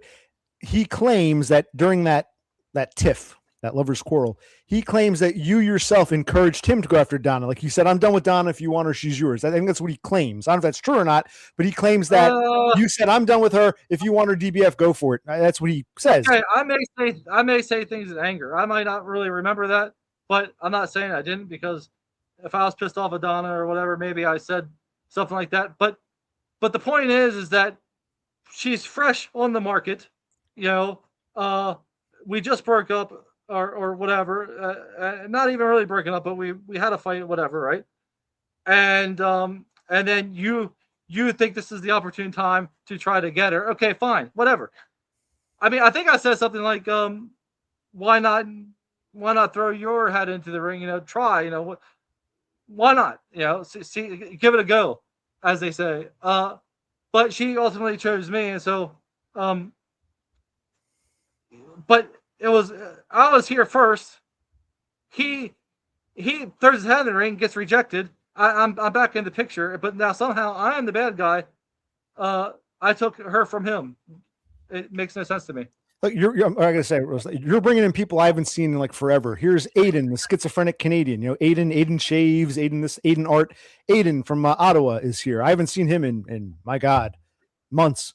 But he's coming in for you, James. You bring him in. See, you claim no one wants to watch you. No one watches me, and I'm still here. If you came on, even if you have you're so used to having all these fans that when it's a little lighter to you, that's devastating. What you call not enough people to me is like a crowded house. You're bringing them in here. Look at this. They love you. Look at this, James. Well, I'm sure it might just be a coincidence. Hi, Aiden, but. No, I think no. Real quick, 1 or 2 or 3 Starlings are on Discord or whatever else. Hey, Dumb's on OC. Dumb's back. Let's go. They're coming here not for me. They're coming here to see you. The word is spreading around. That's how they ended up here. But yeah, they miss you. Well, Aiden and I had some issues. But yeah, good to see you. Oh yeah, but can I ask what was the fight about between you and Donna that was so bad? You're like, well, you go for it. What happened? Well, I was being my flirty drunk self, and then so she got upset with me. Well, flirty with some other. You were being flirty with another woman, or what? Well, online, yeah. You know how I did my nightly streams. Was it one of Aiden's girls here? It's. No, some random woman, and I made some kind of joke, and but it was like the umpteenth time that I did it, and then Donna got the shits. And anyway, but that's all ancient history. But DBF won't, let it rest. He says how he's over it, but he always brings it up, and so we're the ones over it. But I'm just trying to set the record straight because he's always talking about it, and I'd rather just not. But since he's always bringing it up. But anyway, so yes, because that's how it went down, and then somehow I'm the bad guy, and it would be good to have him on to settle this all, once and for all, to bring him on, and we can discuss this like men. But he's too afraid or whatever. I don't know what it is. Hey, the link is there. Everyone's welcome, but yeah. Because I think he knows what I'm saying is right. I mean, he could come on and counter, because memory is a funny, fickle thing, right? That's why you got to have 3 or 4 people in a courtroom. They all give their own versions of what happened, even though the same thing happened. This thing blew up, right? Well, he saw it from that point of view. She saw, but he's just too far out of left field that he's just totally wrong. But in his mind, I stole Donna from him, which just makes no sense. He tried to steal it from me, and it didn't work out, and now he's still upset about it, even though he went to Troon. So doesn't make any sense. And this is a guy you want to meet up with, which really doesn't make any sense. But okay, I don't know. I'm up to meet anybody. I have a few beers, we can stream it. It'd be fun.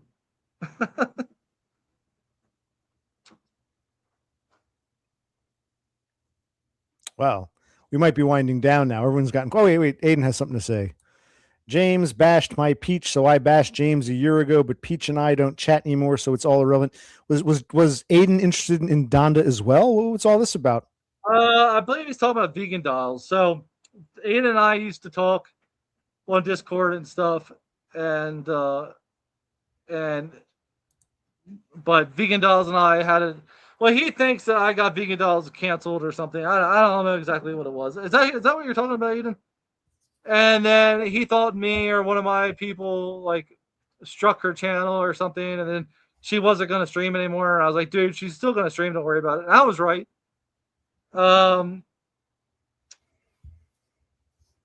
I think that's what he's talking about. But yeah, okay, yeah, vegan dolls, yeah. And look what happened, Aiden. Vegan dolls took a shit all over you.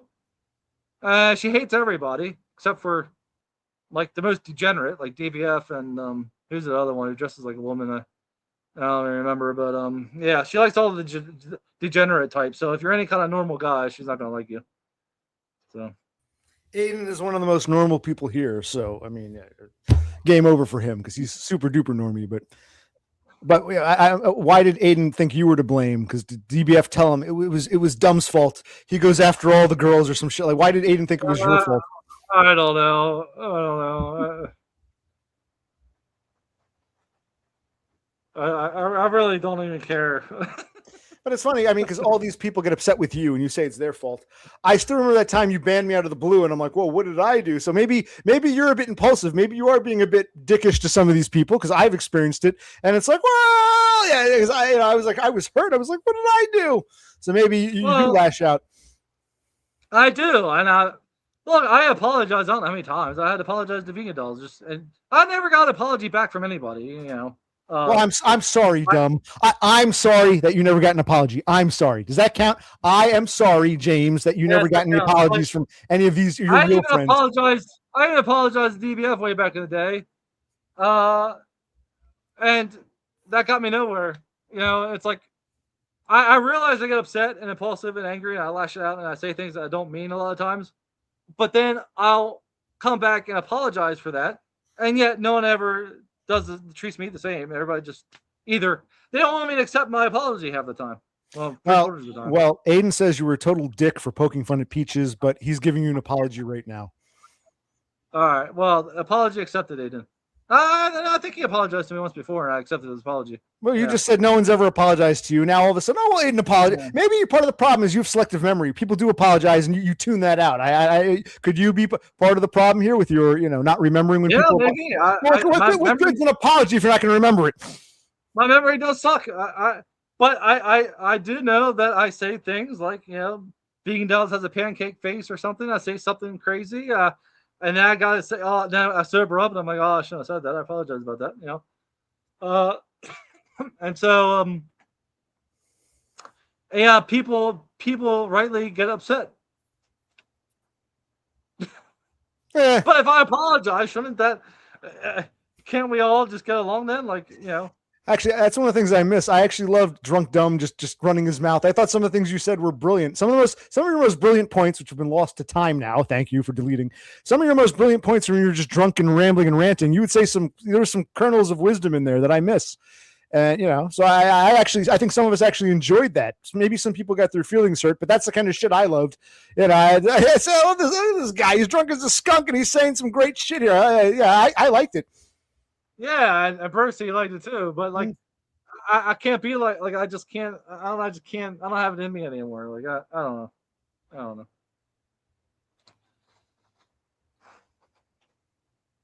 But I think Aiden threw me under the bus for vegan dolls, and then she just took a shit all over him, DBF, all the men, old man William. She just hated everybody. Me. GS3.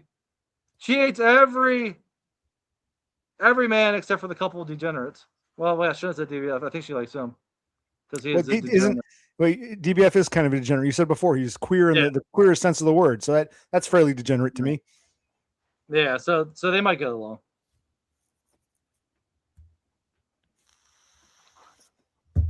But okay. I mean, I kind of get it, Aiden. I mean, look, you're a desperate, lonely fuck, and you have a shot. Yes, he is. You think you do with one of these women, and so like Todd said, he'd kill every single one of us for a woman. So I mean, I get it. Pretty boy, what Bash? She likes Bash. Oh, she does. Oh, okay. Well, Bash really isn't degenerate. He just likes his ponies. I mean, he's just a Bernie. He's got a girlfriend though. He seems quite normal except for the Bernie thing.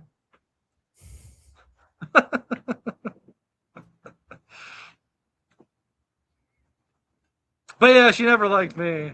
She always liked Todd though until he started. Yeah, he hates her, so I don't know. I don't think they like each other anymore. But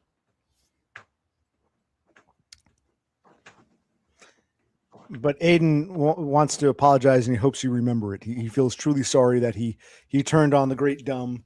He was easily influenced because, like you said, he's a lonely, desperate fuck. That part is true. So he feels sorry for his ridiculous reactions when he was acting like that lonely, desperate fuck. Because you were always such a good pal to him, and he wants to say he's sorry. And like I said, Aiden never comes here. It's been a long time since I've seen him. He's here now because you're here. Aiden, how did you know that dumb was on? Someone must have told you. Someone tipped him off. So someone said, "Oh," and so someone told him you were here because he never comes around. He came here specifically to see you. So you see, James, you are loved. People want to come around and say we're sorry, and Aiden, is that even true? First of all, and secondly, yeah, Aiden and I we got along there for a while, and yeah, he made a video and was talking about his drinking struggles and whatnot, and how he got sober, and yeah. Anyway, we had some heartfelt moments back in the day. We related to each other a lot. Are you getting bored, OC? Are you winding down? Maybe I'm enjoying having you here, but being the Spurg, I don't know. I can't gauge if you want to leave and you're just being nice. I don't know. So if you feel I'd like to talk some more, or we can end it. I don't care either way. I'm glad you came on. I feel like I'm enjoying. You're enjoying because you said you got sick of streaming, had nothing to say. So I'm like, am I keeping him? Is he staying here to be polite, but he doesn't want to be here? I honestly don't know how to judge how you're feeling right now. And you, James, are notorious for not being honest. Like, oh, I can go for a biscuit. I can go for KFC. I can go for a cheeseburger. I said, come on, man. I've been in one of those videos. I said, James, just speak your damn mind. I kind of feel like you're not always straight with me, so I don't know how to gauge you. That's because I could have went anywhere. I didn't care where we went. No, I'm talking about in general. You have a tendency of just like, well, I could. You have a tendency of not, being directly honest. I'm flexible. Like I could go to KFC, I could go to the steakhouse, I could go to a diner. It doesn't. I don't have any preference. So like, well, I don't want to say.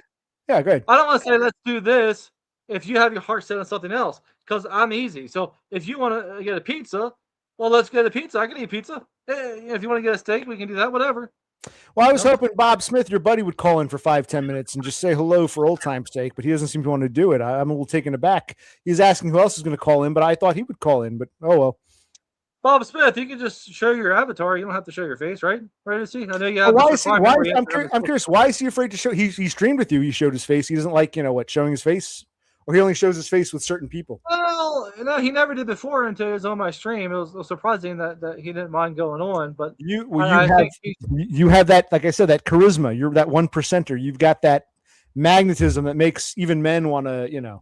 Speaking of whom, another one who's looking for her and her boyfriend. There's Jasmine in New Zealand and Jared. They wanted to know what happened. Word's getting around that Dumb is back. He's temporarily. He's a guest star. Hey Jasmine, hope you and Jared are doing well. Did you have a? I'm sorry, I didn't realize you and Aiden had a falling out. Did you and these two have a falling out as well? As an awkward position, you got to speak your mind because you're. I thought these people were your friends. Maybe everyone tried. I don't know. I don't know the whole. I've lost track. Well, I didn't know what to say. I was trying to be nice to Jasmine here because she said hi, and I was like, well. I hope you two are doing well. I don't know. I'm trying to talk here. I was telling you, Jared. I heard it was Jared was his name, right? The boyfriend, Jared. I think they're moving in together finally. But he asked me, he goes, "Oh, he left a comment. Do you have any idea what happened to Dumb? Like he was more interested in you." So I'm like, "Well, I don't know." But so she and her boyfriend were asking how you were doing. They thought something bad happened. And by the way, this is very punk rock. You don't have to have the best camera, shitty audio. All are welcome. This isn't some high production thing. I hope you guys are. I'm still at work. Listen only, read only, chat. Blah blah blah. Blah. So yeah, she sends her best, her love. She's working on a Sunday. Cool. Thanks for popping in, and thank you, Bob or Doggo. Yeah, I'll come on when OC and Brucey invites me. Absolutely. Who's Behemoth? I thought you knew him. He's been around. He comes in every now and then. In fact, I haven't seen him in a long time. I'm assuming these people are coming in because you're here. You don't recognize Behemoth? He's left comments before. He's just. Okay. It's Behemoth. What's up, Behemoth? I thought he was one of yours. Oh, okay. Well, you're even bringing in new people. You're so I magnetic. don't know. Well, he sounds familiar. I don't know. He's not worth remembering. But yeah, so see, you still got a lot of. I mean, this is probably one of the most hopping chats I've had in a long time. It's not because of me. I know that much. So it's you, Mister. No one comes to my stream. Well, maybe it's the tease. When you're streaming all the time, no one cares. You take it away, they want it. Once you tell them they can't have it, they want it back. Oh, that's probably what it is. Yeah. Yeah. Yeah. Everyone wants something that they can't have. But no, unless you're like active, like all the streams, like yeah, it's hard to remember. Yeah. But well, are there people? Go ahead.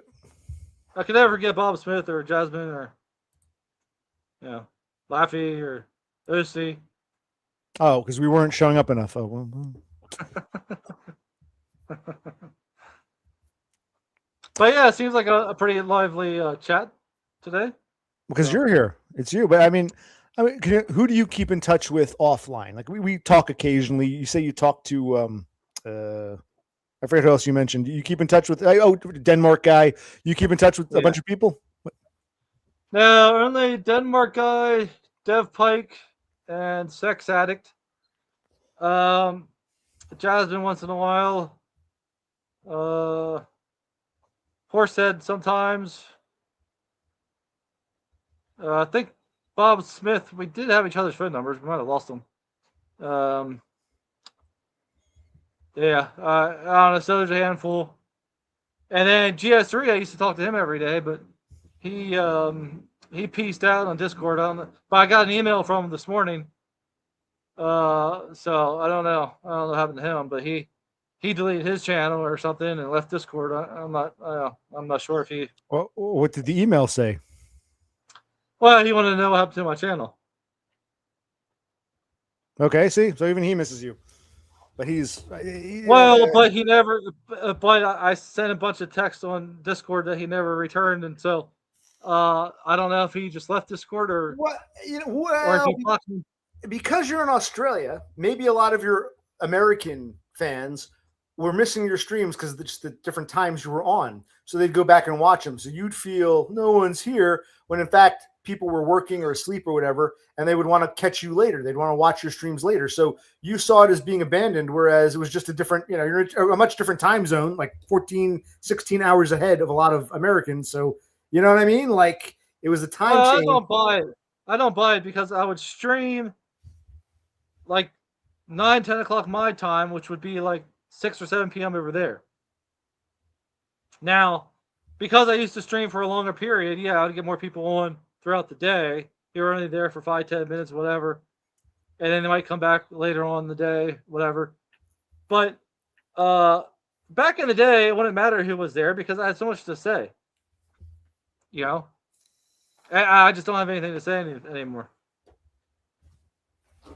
Fair enough. But it was good to touch base and see what's going on and, seeing how your life is. Yeah. And there's so many things I do ask you don't seem to want to answer about like home life in Australia because like everything's off the table now. It seems like, more than half of your life is now privatized.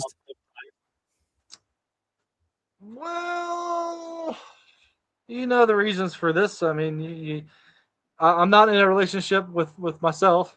So, you got to respect others' wishes and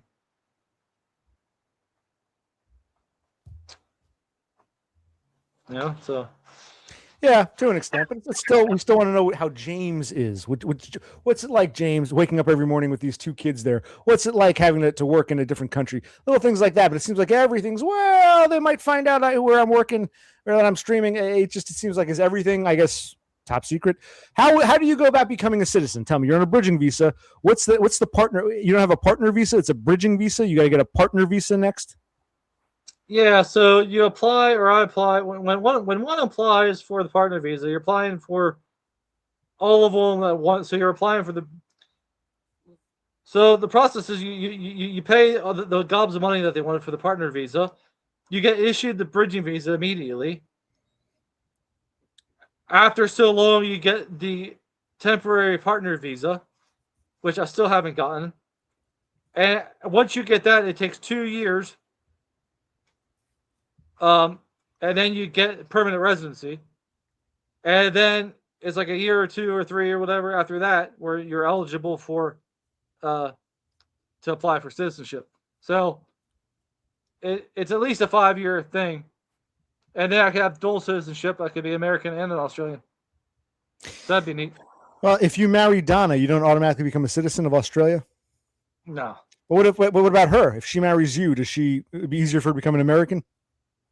No. So we would have to live in the States for 2 years. Uh, I already looked it up, and then she could. She had to go through the same process pretty much that I'm doing here. So yeah, I mean, we'd have to move there and live there and work there for And her you to get it. you still haven't gotten the temporary partner visa. So you said it's at least 2 years till you get permanent, but that's when the temporary comes in. You haven't even gotten the Yeah. temporary yet.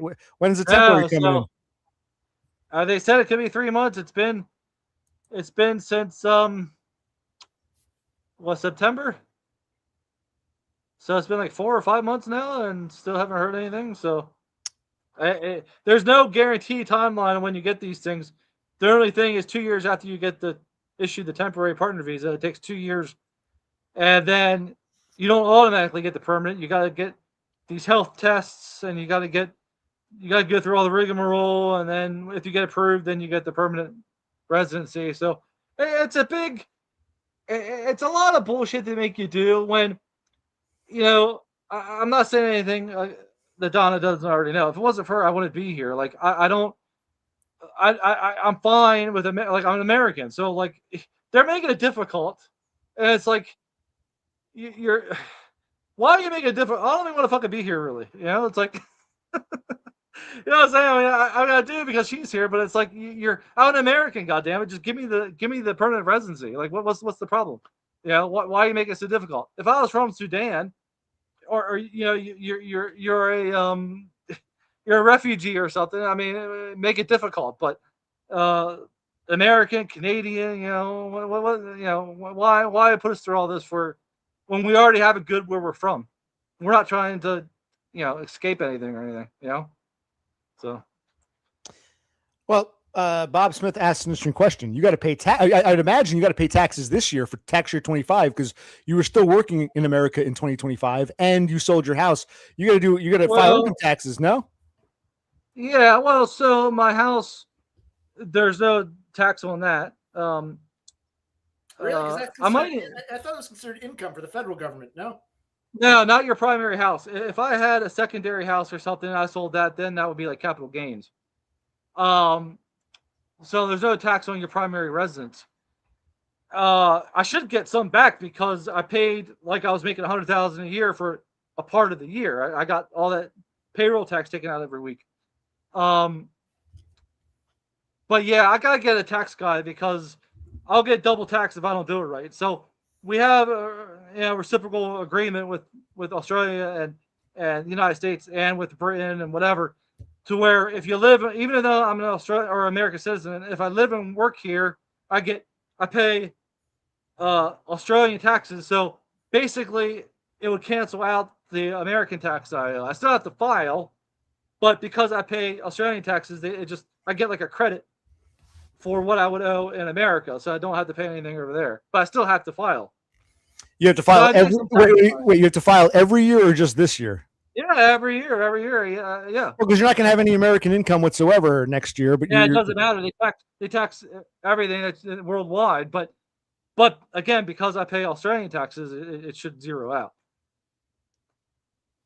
Okay, no, it sounds interesting. I didn't know that. I thought you still have to pay something just to keep your Social Security and all that. But yeah, I don't want to have to deal with that. So I just get some kind of tax professional. Yeah, normally I would do it on like the computer software with QuickBooks or whatever the fuck it was called, whatever the tax software. Yeah, that's the one. And but I'm not even gonna bother doing that because living here, nah, forget it.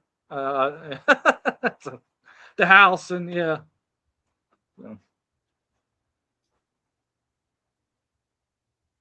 Then when do you file taxes in Australia? When's their tax time? No idea. I'd have to ask Donna. Yeah, I don't know. But you have to file separately from. You were not going to file jointly. You have to file like separate taxes as a foreigner or some shit. I'm assuming it would be separate. I mean, even in America, even if you're married, you can file separately if you want. They usually advise you that you don't because you're screwing yourself. But in this case, you're not married and you're not even a citizen, so it's like a different scenario. Yeah, right. Oh, shouldn't. Yeah. July. Tax time is July. Oh, okay.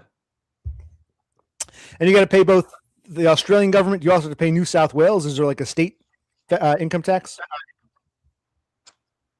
But yeah, you're asking him because I don't know either. I don't know any of that. I work my job. I get what's paid into my account. I don't really know anything. I'm too busy. Well, you gotta be careful because if you fuck up, they can deport you or something. You know what I mean? Because you don't have a temporary partner visa, so it's like you fuck up the taxes. They might say this guy's doing something. They might say you got to leave. Well, I don't think they would for it. It's not like tax evasion or something. If you make a mistake, I don't think they're going to kick you out.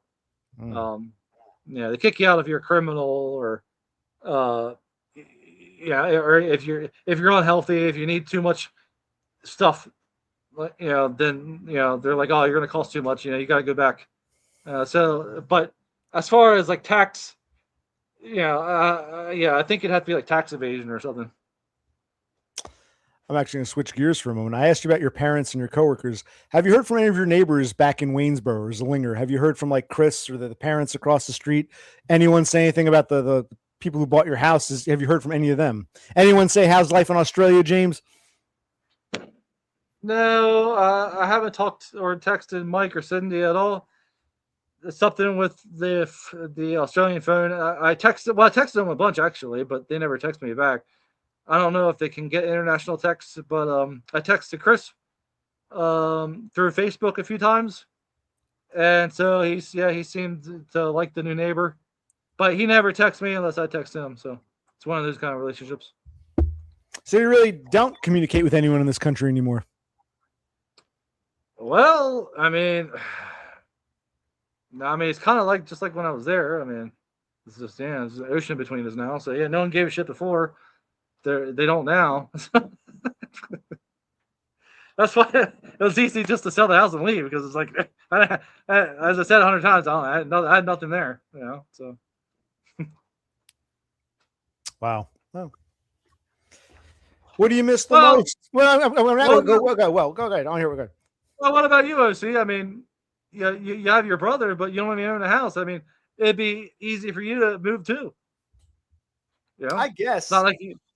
Well, if I'm trying to get NEPUCs, I'll be bound to whatever state I'm living in, and Medicaid and all that. That goes by a state basis. So that kind of binds me. Like I said, Todd is kind of bound to when people say, Todd, why don't you move to like Arizona or South Carolina? He's kind of bound to New York State. You get bound to the state you're in with these, even though they're federal programs, you become bound to where you're living. But you're saying, what if I found a woman in Australia or somewhere else and just pack up and move? I guess. Yeah. Then I'd have to on the spur. I wouldn't be able to successfully have a job. I wouldn't. I can't even get a job here where I'm from. I'd struggle in some foreign country. I don't think it would work for me because of the fact that I'm a spurg, which you all often forget. I'm not a normie like you or a failed normie. I wouldn't just be able to have a job and have no problems at work. I don't think it would be feasible. It wouldn't pan out. Well, theoretically though. Yeah, I guess it's like I'm afraid of even going traveling because if I can't even like survive in the place I'm from, I'd be a total sitting duck anywhere else. I'm a total, targeted spurg. Now I'm in a wheelchair, so I really can't go anywhere at the moment. But yeah. Well, you should get away with a lot more than being in a wheelchair. You should push the boundaries. I can be the asshole, and people say, "Well, he's in a wheelchair. We got to feel sorry for him." Yeah. Probably. You'll get less of the pushback, like the voodoo woman. You might not have got if you're in a wheelchair. She might not have been so harsh. Yeah, so I guess the only way for me to survive in the world is be perpetually crippled in a wheelchair, so people feel sorry for me or don't get upset by my spurginess. Okay, all right. Women find it much sexier too. I'm sure now that I'm in a wheelchair, these wheels are like an extension of the thing between my legs. I'm sure every woman's dream is a dude in a wheelchair. Oh yeah, exciting. Well, there's chads in wheelchairs that Well, Yeah. some of, they were They Chads get, who got crippled. They're Chads who later became that way. The wife still wants the seed, the Chad seed, so she agrees to crawl on top of him in the wheelchair because she remembers what a Chad he was, and his DNA isn't affected. His legs are. I mean, what do you miss the most about home, and what do you love the most about Australia, or what don't you like? Just a few points here and there. You said the mail sucks. I mean, you said life is mostly the same. There's nothing you miss. You don't think, man, I wish I could just go to, I'm trying to think of something. Maybe there isn't food you can't get versus here, or stuff you've fallen in love with there. I mean, any now that you've been there for how long has it been now? How long has it been? You moved out, what was it, July or August? June 20th. It was June. So we saw you in June then. Yeah. Wow. Time flies along. So it's been 7 or 8 months. Yeah. Yeah. I don't miss anything. You could say you could say I missed the American dollar, what I was making before, or Frank's down the street, or what was the other pizza shop? Stupid. I mean, you might, but not really. I don't. It's nothing that I would move back for. Okay. So, this is. I mean, Australians, they still have it good. I mean, despite its problems. It's still a good country to live in. So, I'm not desperate to leave, and I've acclimated to driving on the left side, and I mean they got higher fuel prices. I mean, there is a lot of bad things, but we're so much the same. Like, they have an immigration problem, we have an immigration problem. I mean, they got higher fuel prices than we do. Their Australian dollar isn't worth as much. Their manufacturing is non-existent, even worse than ours. If it wasn't for their mining, they'd be fucked. Their housing prices are sky high. But still, all the issues. I mean, it's still a good place. People still die trying to get here, drown. What is it true what Donna said? Like, you guys go out and every now and then women start flirting with you. Apparently, you're much sexier than you ever let on. Or is that because now you're in Australia? Or is it an Australian girls find you more attractive? Or is it because you've got a woman on your arm, so they're not threatened by you? Is it true that women have gotten more flirty? Well, I think she tries to flatter me, but it could be some of all that. The older women seem to like me, but that was always the case even back here. I'm like, when I say older, like 60s, 70s, or something, 80s,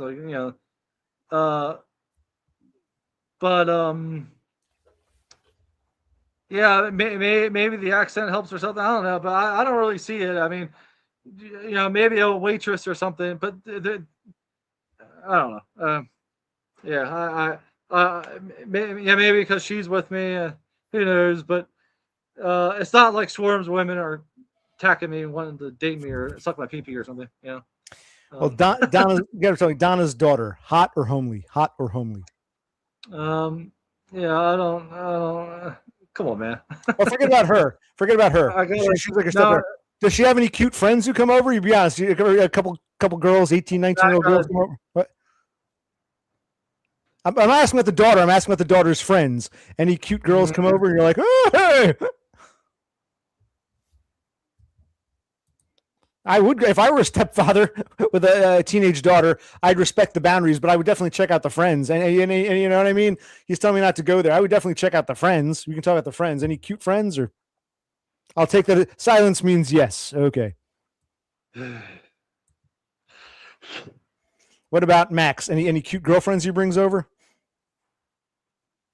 Silence means no in this case. Okay. What? We're asking. We want to know what Dumb's life is like in a new world, Well, you can ask about mine, but not about theirs. I mean, it's a different. Yes, I'm asking. Are you checking out these teenage girls who come to your house? That's a yes. Okay. Well, I thought we have to ask, because there were no teenage girls coming over when you were living in Waynesboro. I'll tell you that much. Where'd you go, James?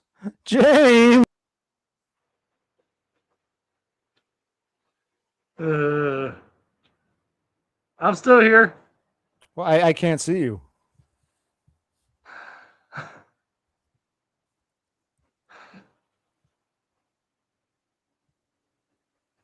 I guess we're winding down. Well, I'm sorry. We're all curious about your life and what it's like and the changes, not just going to a country, but now having a home and a family, now having to, you know, it's not just you anymore. I guess when you were all those years, you were briefly married.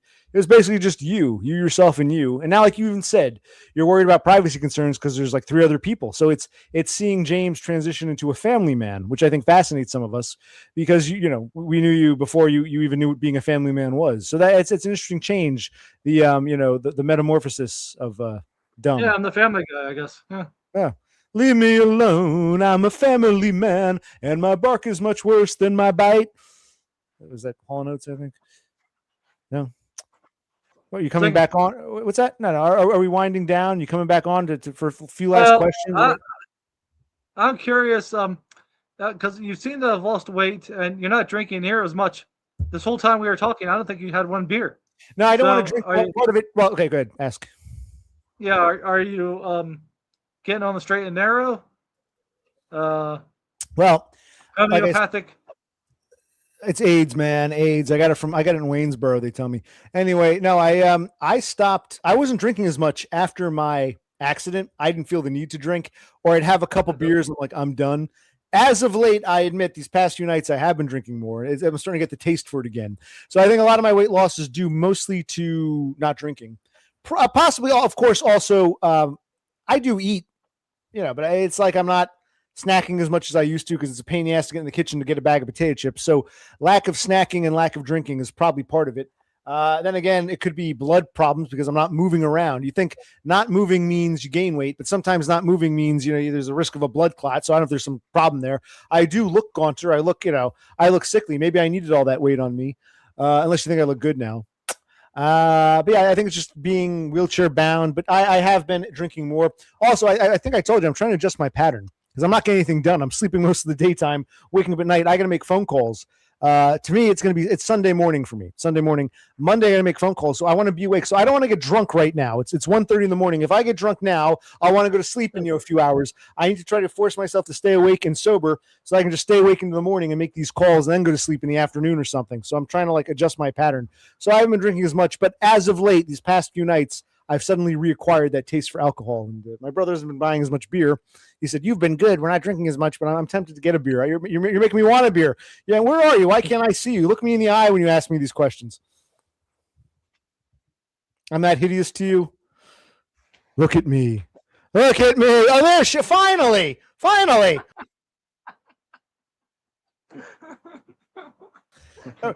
You were just making stupid small talk, waiting for here she is. This is Donna from Australia. Donna from down under. How are you, Donna?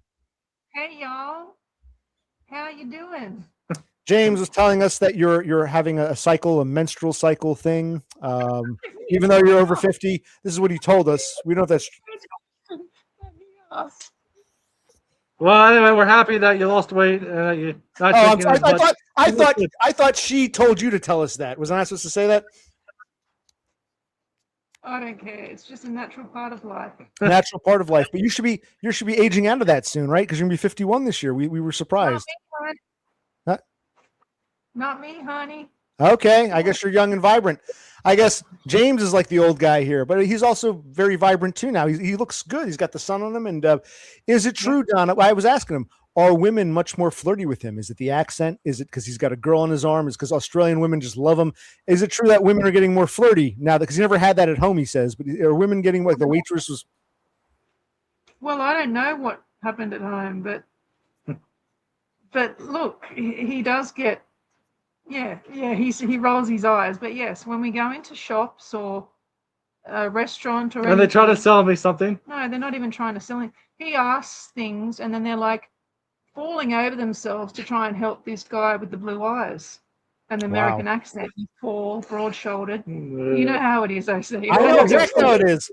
In fact, I the magnetism. But even with women here at home, I remember that hostess was all like, "You're a YouTuber. Give me your information." Remember that? So even here, that. Right. Yes. So is it possible? Is it possible James had a lot of women interested in him? He just didn't know. He was oblivious.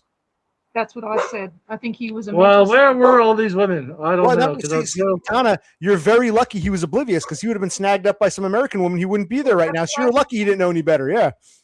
Yeah, that's what I said well, too. well, now let's get back to OC. Now you called OC Chad Mhm. in that AI video. Now, did he really wants to know? Did you really mean that?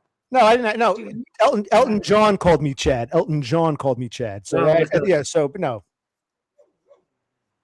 Yeah, OC's got a chatty nature to him, especially when he plays guitar. There you go. He's got the full head of hair and he's got the beard. That's what I told you. They don't listen to me. But I'm no James. I couldn't even compete with you. Humor.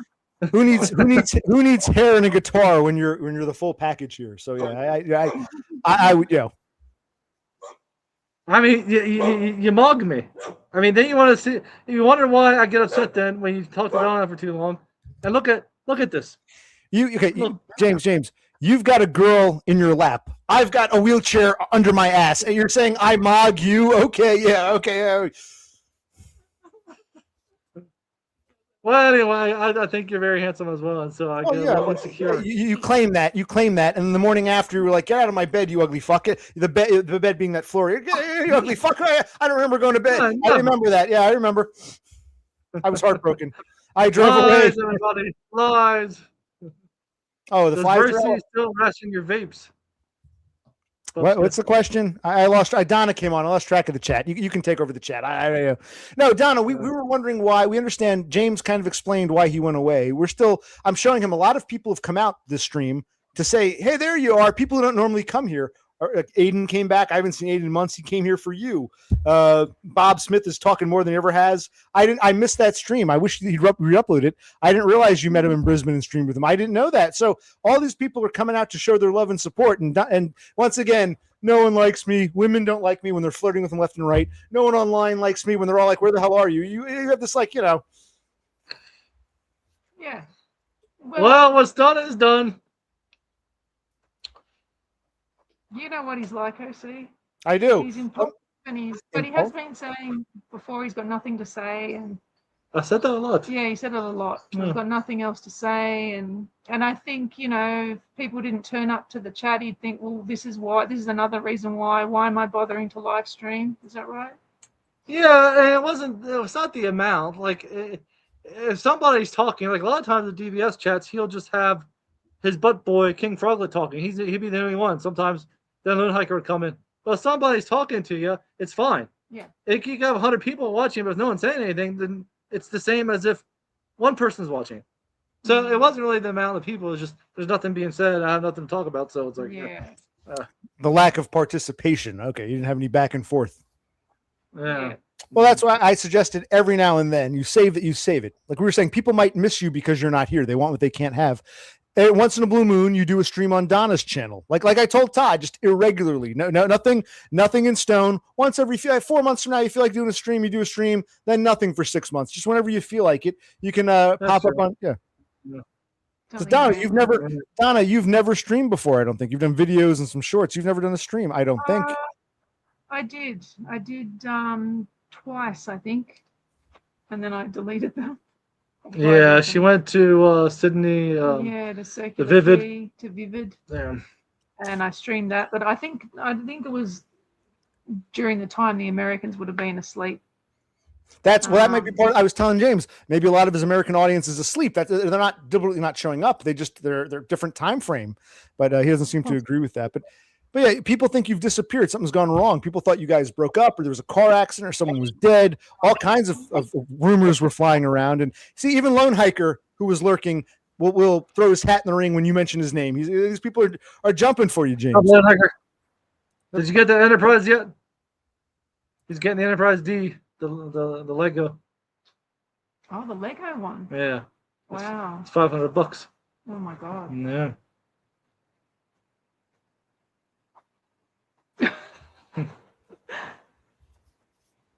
We were waiting for Donna to come out. We were waiting for Donna to come out. And now it's like she's just sitting there. I thought were you sleeping or you? I'm not a streamer, so I'm. Yeah, maybe it's me. I lost something, didn't I? I could talk about nothing and everything for hours, and I lost something to where now I just go blank. I just there's nothing there anymore.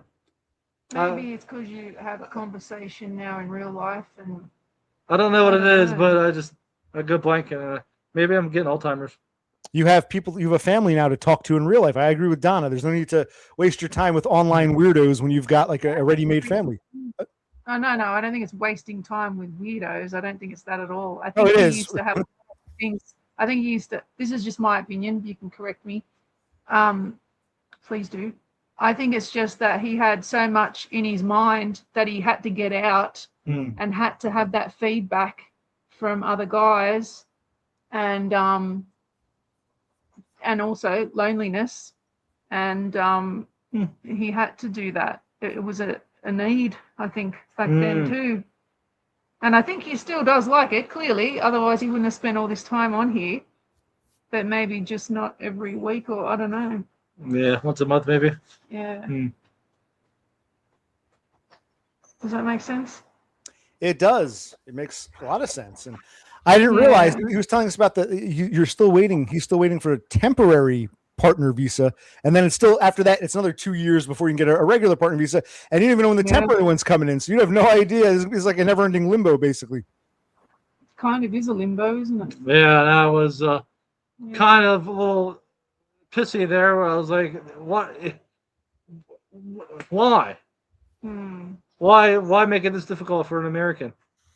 Do I want special treatment because I'm an American? God damn it, yes, I do. Absolutely. You have every right. You have every right. Yeah. I'm with you. I mean, same like going to Canada, the UK. I mean, we should have special privileges, become citizens, and vice versa. You know? Well, they would say that's white privilege, and how dare you, and blah blah blah. Well, now there's plenty of foreigners and well, not foreigners, but minorities in America. So I'm saying American citizen. I'm not saying white American citizen. But maybe they don't want all the black Americans coming here. Maybe that's what it is. I don't know. I think they just do it as a hey, off grid. Hey, off grid. See, he's begging you to come back. Yeah, off grid did a sad face on when I said he's decided to delete his channel. Yeah. Penny Pounder left a comment on my video of you, OC, singing. And I wasn't sure whether he was laughing at that video or whether he was laughing that James has deleted his channel, but he never responded to me. Well, he was here. I don't know if he still is, but he was here. I understand it, Don Off-Grid says. He understands. He's been watching the whole time, just lurking, waiting for the right moment to say something. So he heard everything, and he appreciates that you've. I think a lot of us wanted closure. I know it sounds corny. We wanted closure. When you left us abruptly, we thought, well, why is he turning his back on us? I think the Starlings and me and others wanted closure. You just impulsively went bye. So I wanted to give you a forum to say your piece. Without a word, I was just gone. Yeah. Anyway, he's not gone for good though. Like it's just, I don't think so. Anyway. Well, if I have something to say, but I don't know what I'd have to get the word out through OC because I don't know what I wouldn't want to call it. Depressed on one man or undepressed on one man. I'd call it something else. Or OC would be the conduit. Yeah, it's all about. It all starts with the yes. Was my suggestion. Yeah. But OC didn't like that one. The Optus ad. It all starts in Australia. How about that one? I think it needs work. You'll find. But again, why would you want to start a new channel if you're bitching that no one's coming around? You said you're done with it. Why would you start a new channel after just dramatically deleting the old one? So you're saying I should start a new one? Don't say anything to anybody and get a new.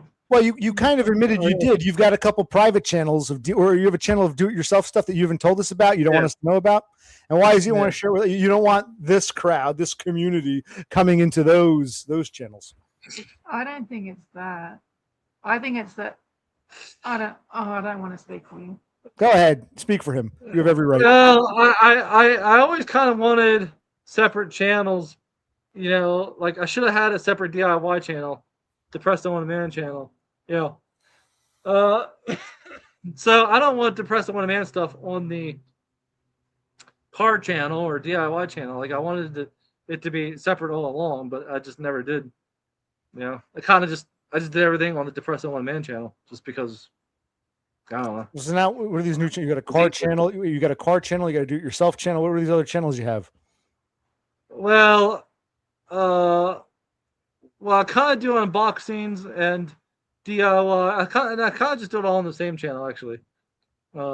After saying you want specific channels for specific things, okay, you've basically moved Yeah. on. Yeah, because even well, Bob, because I never, no, well, Bob because I Smith, never do things right.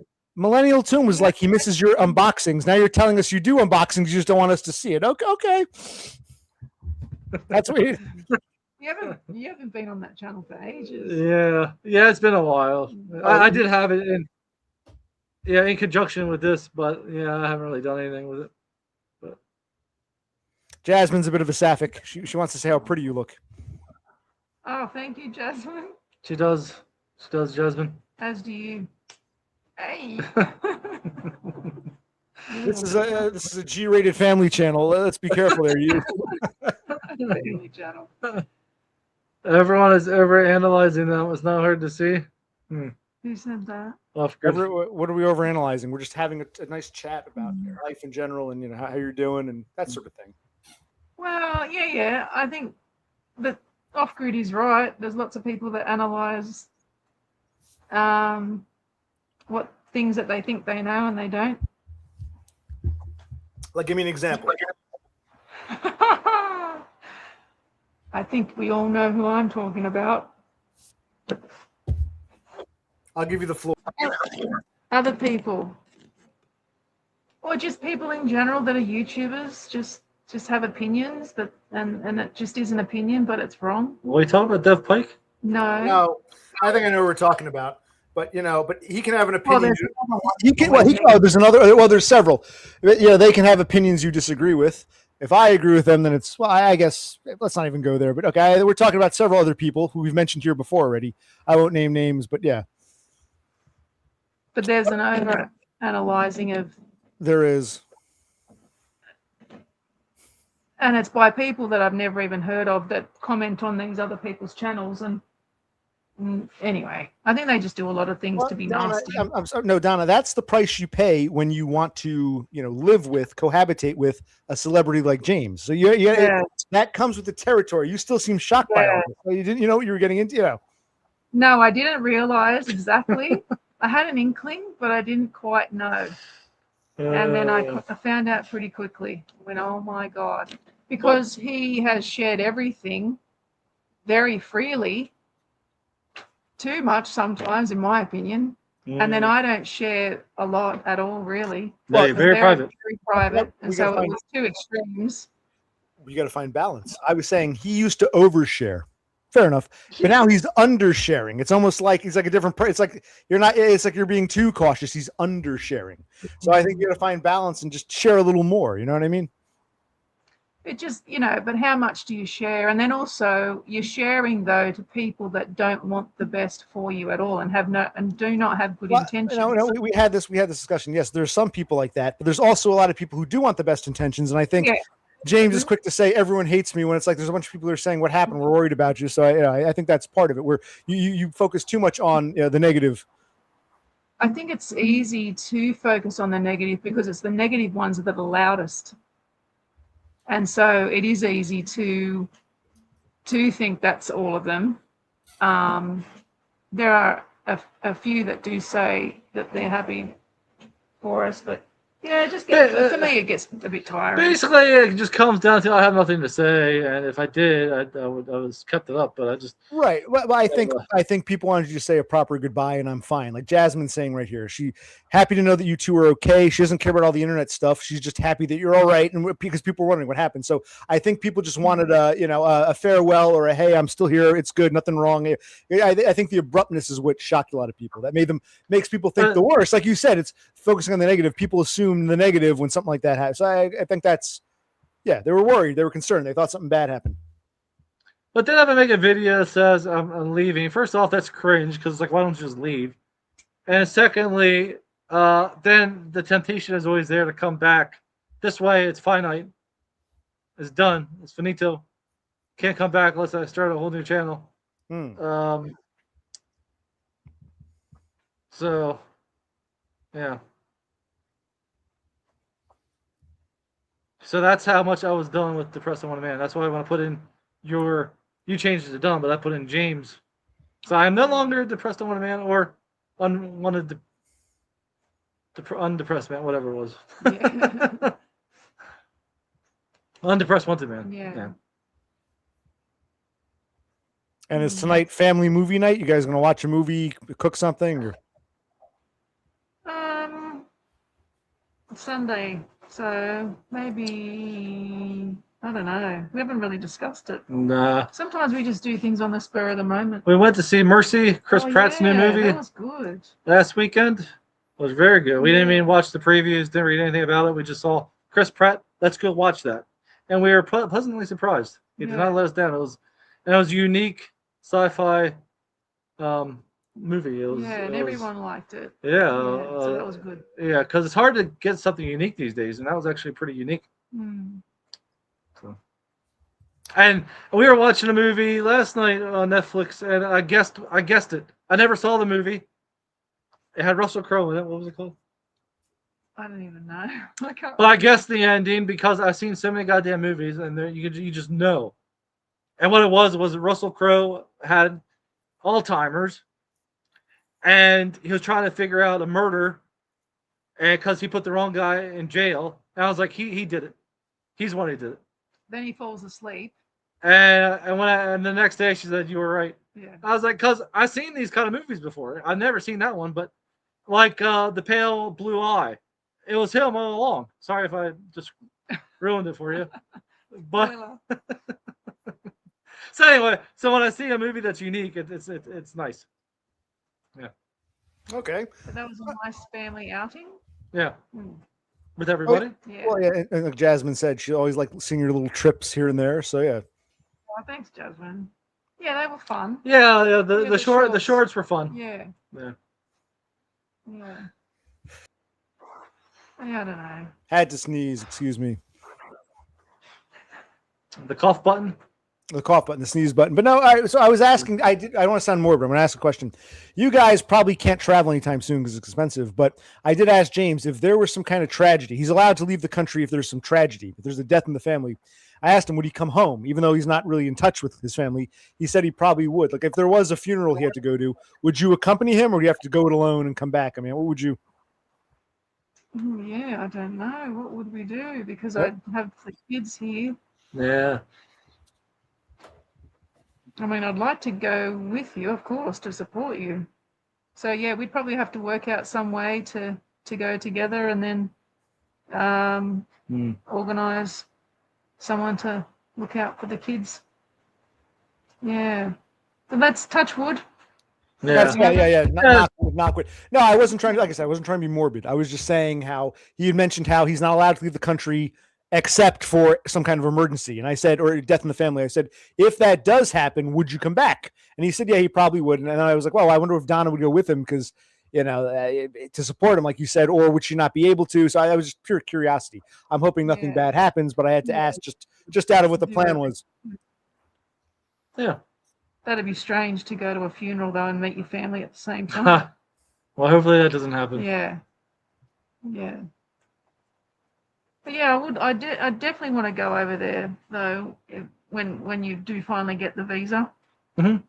Or which visa? The temporary visa or the permanent partner visa or the citizenship? The temporary one, you can still travel, right? You don't need any permissions. You can come and go. Yeah, it's just a bridging visa. It's restrictive. Well, have you looked into, on average, how long does it take to get the temporary? Because it sounds like it just whenever they decide to give it to you, it could be years. Or you think it's going to 2 years? I think it's up to 2 years. I thought it was going to be like 3 months, but No. she said up to 2 years. So, jeez. Yeah.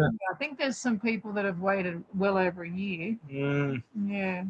All right. So, who knows? Hopefully this year. That'd be great. We should celebrate that. Yeah. And Jasmine, we've seen lots of good stuff, but we also seen lots of crap, and I can't remember the good ones or the bad ones right now. Where we've been. But no, the good movies. Oh. We've seen quite a few good ones. Yeah.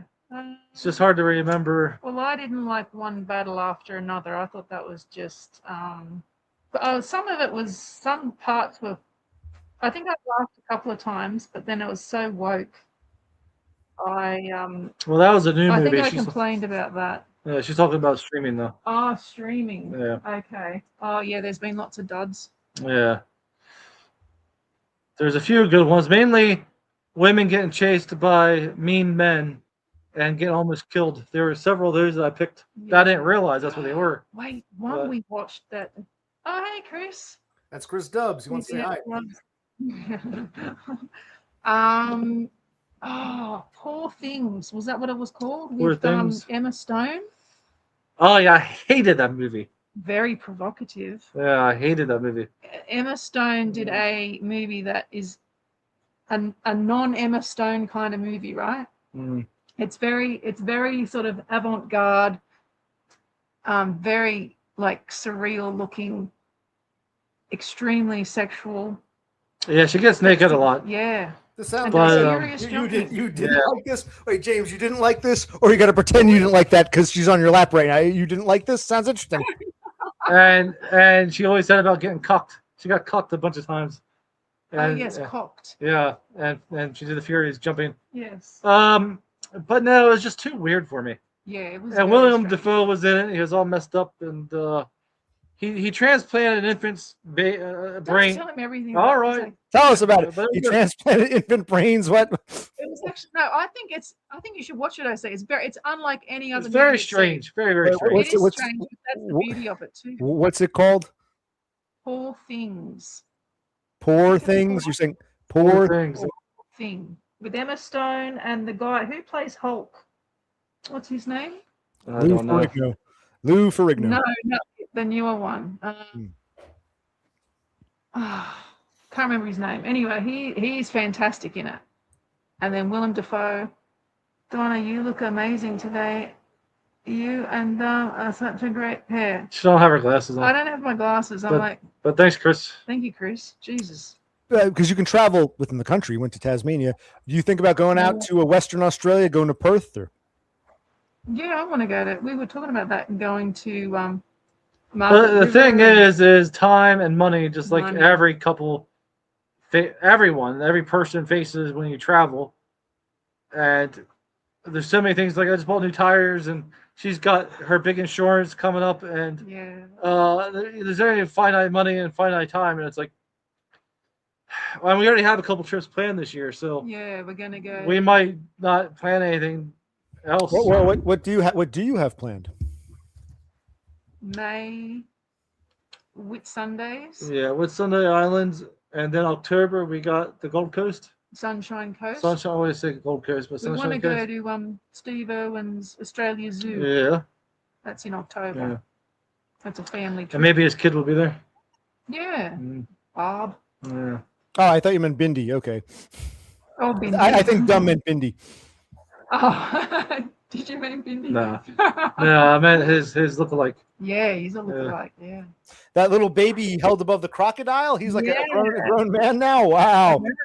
Dancing with the Stars, apparently. Crikey! And all the girls, you know, got a little moist because he has a body chiseled by the gods, apparently. Oh. Not that I know. So he's I'm a just Chad. saying- So okay. Wow. He's a Chad. He gets to have all Well, daddy's Steve- money. And, what, Steve Irwin was Chad. Yeah, he is chip off a little block. Yeah. why did he marry such an ugly wife? I mean, his wife she was an American. She was ugly. I'm like, if he's such a Chad, Yeah. why?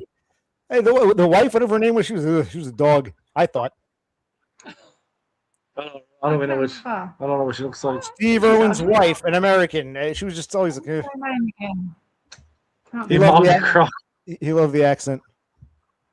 He I always mobbed wanted to the- go to that zoo. Yeah. What about the? Can you? I'm curious. Can you go to like Australian territories, like the Norfolk Islands? Are you allowed to do that, or you can't? Is that too risky? I'm not sure, actually. Yeah, I don't know if that's considered Australia or not.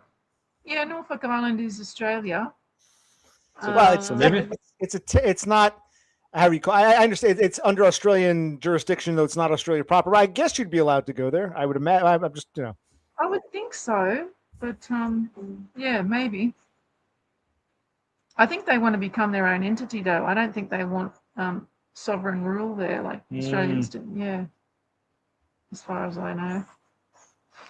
Well, are you allowed to go to New Zealand? Because don't Australia and New Zealand have some kind of special relationship? Are you allowed to go to New Zealand or no, be leaving the country? I think that's still leaving the country. Because Yeah. I still need a passport for New Zealand, but I'm not sure if I need a visa. Jasmine might know. But, or do you? I'm not sure. But you definitely need a passport. With you, blessings. I would love to go to the wedding. All right. No worries, mate. I haven't been to one in years. You might meet someone there. Yeah. I'll have to make some friends. She has friends. I have some. But let me ask Donna, because I asked before. I go, well, do you plan on getting married? There are people who get engaged and they're just engaged for years. You plan on being one of those, or do you actually want to get married, or do you have to wait for paperwork? I mean, do you want to get married within the next year, the next 5 years? Do you have a timeline, or no? I'd like to get married within the next 18 months.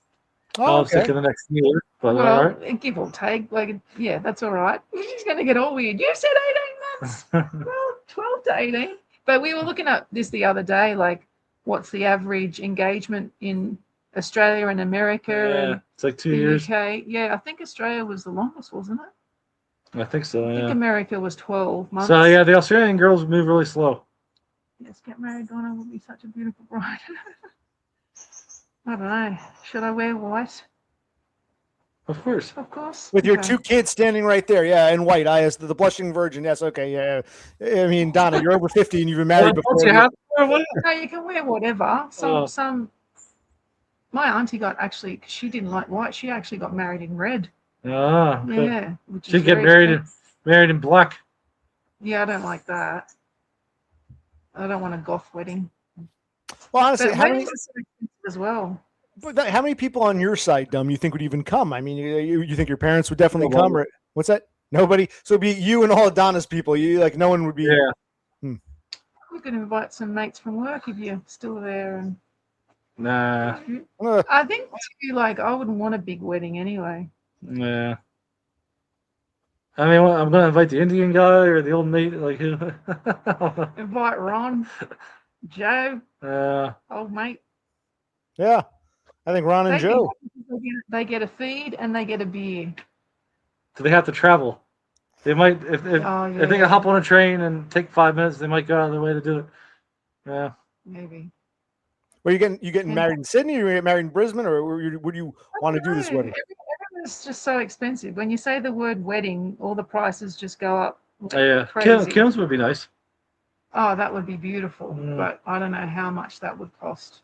But that would be beautiful. Mm. Yeah. Where we stayed at before, that little resort. That was lovely. That was beautiful. I was just thinking about that the other day. Yeah, so I don't know. See, James, you say no one loves you. All these people are Dubs and Jasmine are volunteering to be your side. Yeah. And Jared would have to come too. Yeah. There we go. I feel loved. See? Now he's going to come back. He goes, oh, I'm actually I thought some of like your parents, I know they're getting old, your parents and maybe some of your siblings, just for an excuse to go to Australia. I thought they'd want to come just for the excuse. I think so. Yeah. I would take the excuse too, especially if I pay for my parents to come over. But my mother definitely probably wouldn't. My dad would, but he's not going to without my mom. And my mom doesn't want to because the way she is and her health problems. So. Plus, you can't leave your sister. Your sister, you can't leave her behind. So. Well, no, she's 46.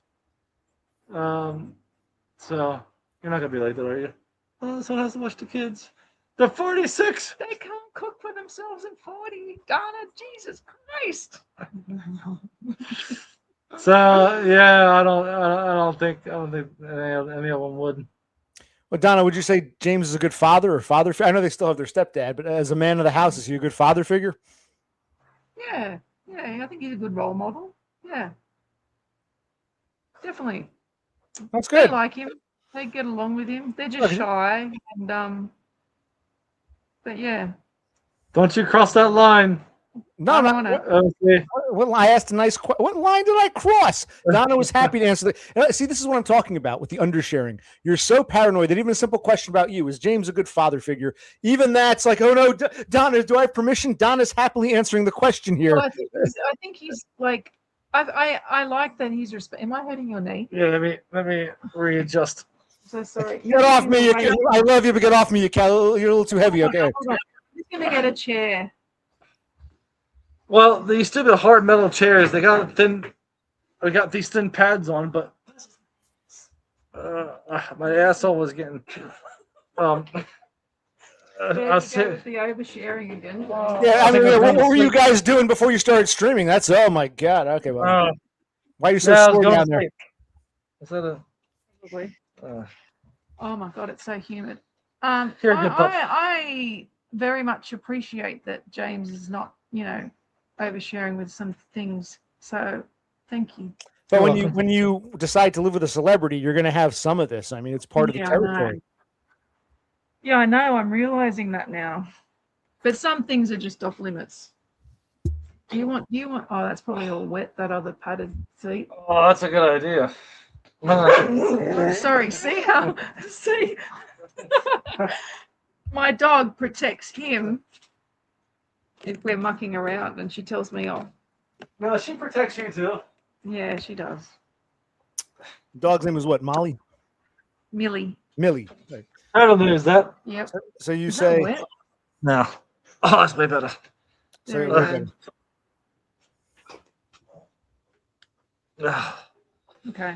Oh. Sorry, did I answer the question? I can't No, remember. well, no. Look, one thing. We'll take Jasmine's question in a minute. No, I understand about certain lines, but I wasn't crossing a line. I was asking about James's father instinct. That was about him, and Donna was happily answering, and you acted all like, "Oh, you're trying to like make it." It's like I don't think any line was. Because you crossed start there. in, you sneak in, you put a toe through the door. No, We Jasmine. know that you're a smart dude, and you'll throw in. I'm coming on your stair level.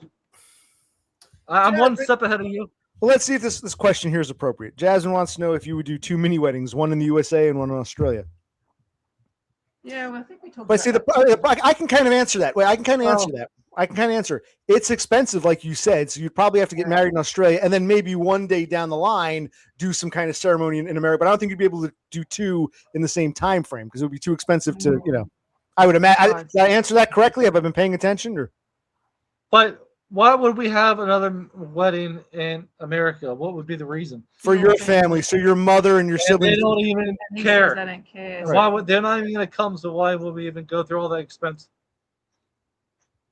I don't blame you, but yes, she wanted to know if you would do, Yeah. But I gotta imagine. I'm curious. One thing, Donna, you yourself must be somewhat curious about who's my future mother-in-law and who are all these brother and sister-in-laws. So I think even if they don't care, Donna cares. I think Donna wants to at least see what your family is. I would imagine.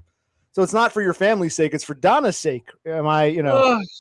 I mean, I would do like a dinner if everyone would turn up, but you say that they won't turn up. Oh, I gotta work, or maybe next time. Yeah. So I mean, I am curious. I mean, a couple might come, but Well, that would be okay. 2 live in Florida, so we'd have to go to Florida. They're not going to fly back up to Pennsylvania. Mm. The other ones are either going to be working or don't feel like it or whatever. And Yeah. we might be able to have brunch with mom and dad. That'd be about it. Okay, that's fine. Yeah, it is what it I'd is. be so nervous though. So that there wouldn't be any need for a wedding. It would just be a meet the family kind of. Meet the family, Yeah. dinner or something. Yeah. Yeah. Well, where would you go for your honeymoon if you did get married? Would you have another trip planned out for a honeymoon? Hawaii. Yeah, that would be fun. Oh, you wait. You Problem actually, is, it's expensive. oh, interesting. I thought you'd go somewhere in Australia. You would actually go to Hawaii for a honeymoon. Yeah, lots of people go overseas here for their honeymoon. Oh, who's gonna watch the kids? Bali? Whoa, the kids. Who's gonna watch the kids? Oh God, yeah. Bali would be cool and it's cheap. It is cheap, but And someone mentioned that, and I was like, you know what? That's a yeah. great idea. We should do that. That is Dubs. Dubs has an important question for all y'all. So who is buying overseas plane ticket? Yeah, and brosees. I didn't think we were invited, but so let's not make it awkward if we're crossing a line. Of course, you two are invited. Well, you're invited, but I don't know about paying your ticket now because It wasn't my question. It wasn't my question, man. This is Dubs. It's my question. He might pitch in too. It might be all of you. I mean, if I could get a real good deal, because sometimes there's real good deals. The only problem is it takes like 48 hours. You got to do like 3-4 changeovers. Well, I was hoping for those of us who can't be here, I was hoping you would stream your wedding, but now I guess you have to stream it on Donna's channel. You're going to stream the wedding, weren't you? Yes, so I got a connection. We could do it on your channel. Yeah. Everybody get sub to Donna 8254. He doesn't even know my channel name. Still now. What is it, doll? It's Donna 8452. Was that close? Okay, you got the 8 right. I think you 8, got the 2 right. 854. So 845. No, doll. 823. Give up now. It's fine. 85. No, doll. 81. No. See, COC, don't take it bad if he doesn't remember things, because there you go. Well, numbers I'm not going to remember. So. Oh, we know actually we Donna's discovered it's true. Before you came on, he was talking about people he had problems with, but these people apologized. He couldn't remember the apology. No one ever apologized to me, and a bunch of people were saying, "Dumb, I apologized to you for that. Don't you remember?" Several times. And so if you got to remember the important things. If people apologize, you got to remember that. No, that was just Aiden. Oh, well, we speculated there might be others. I don't know. Oh I no. do remember Aiden saying sorry. Yeah. You and Aiden are good now. Yeah. Well, he got Goodish. upset with me about Goodish. vegan dolls, Yeah, but that was way in the past. and I got upset about him with you because he was making remarks to you, sexy things or something, mommy. Oh, mommy. That was only saying mommy, but he was saying that The mommy he things. was going to be a good son for us. He wasn't saying it just anyway. Well, I think you would make Dumb has made a good father. I think Aiden would be a good extra addition to your family. That sounds interesting. Do you think do you think Aiden would get along with your kids? What do you think? Are your kids the type to get along with Aiden? How do you even answer these questions? My kids are very shy. They're very shy, aren't they? They're shy. Yeah, after 6 months, they're opening up a little bit. Yeah. You haven't had any of those. You're not my real dad comments yet. I hear that happens a lot in like these situations. No, they never said that. Well, I don't try to be that. Yeah. Yeah, they got their dad. I'm just kind of a stepdad, but it's starting to rain again. Yeah. I really wish I would have cleaned out the gutters before all this, but I guess it doesn't really matter. You're probably not going to hear me. You're going to cut off. I was saying how like in Pennsylvania. Yeah. Right. Oh, damn. Sorry, we're just trying to turn it up because That's as loud as it goes. Oh well. I Can you understand. hear us? Well, now you're mucking around. I can hear you. If you can hear me, what I was going to say was, when we saw you in Pennsylvania, you'd clean out your gutters and you'd see, maple leaves and oak leaves and, spruce needles. But we would love to see, for our perspective, you cleaning out eucalyptus leaves and whatever crap they have there and these tropical things. So it might seem like a mundane task, but in Pennsylvania, it's just the stuff we're used to. You're in a new locale. We've never seen Dumb clean out these exotic Australian plants. To us, it's exotic. Yeah. And possum poo. Possum poo and eucalyptus leaves. Mm-hmm. Yeah, gum nuts, all the little eucalyptus gum nuts. Yeah. Gum tree, the gum tree. Good. Go ahead. He said they call them gum trees. No, I was just going to ask her if it rained, did it leak in there? No, it hasn't leaked. Okay. Then what we did up there worked. Because it was really raining good. I just wanted to rain that good for it to stay, say, 2 hours, and then we'll know for sure.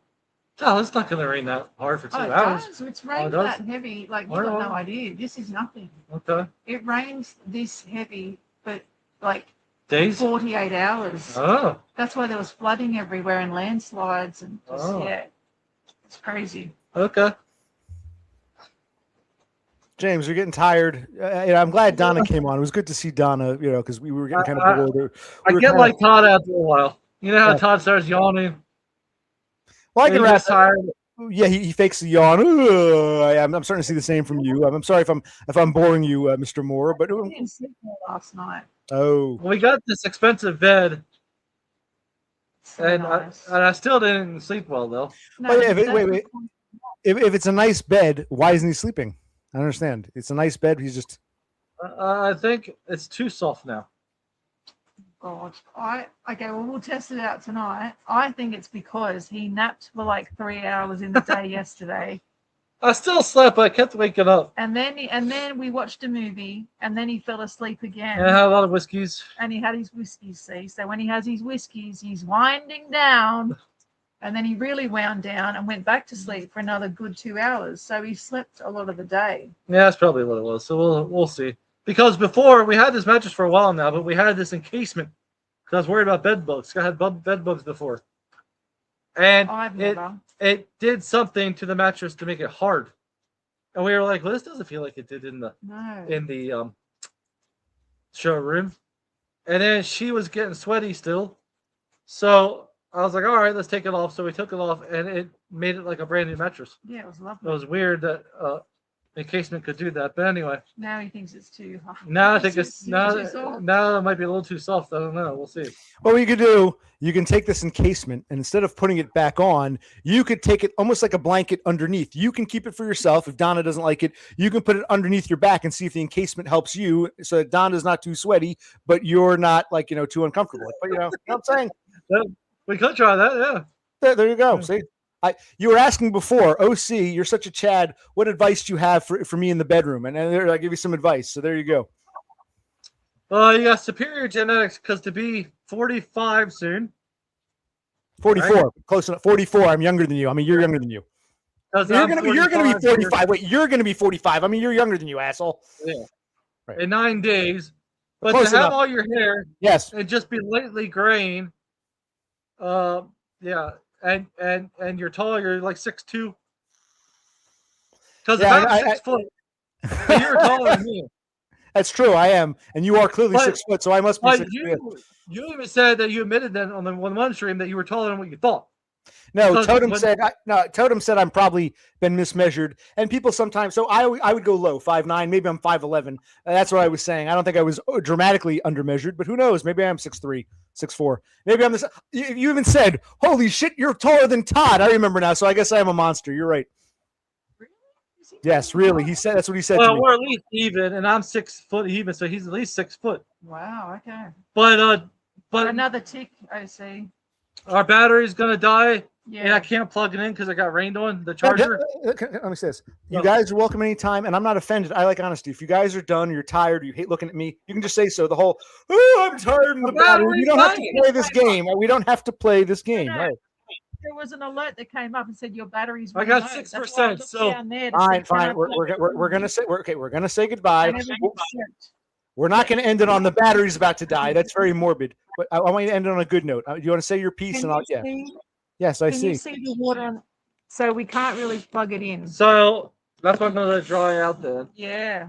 Right. But it says I have 7 minutes left. But let's see if that's true. All right, fine. A couple of minutes. End it on a better note. Don't end it on the battery's dying. Panic. Your whoever these people wanted to see you. They're not really active now. You're right. I can see what you mean. No one wants to talk. They all disappear. But a lot of people are happy that you came and just spoke your mind and gave us your side of the story. And did you want to end with any closing thoughts?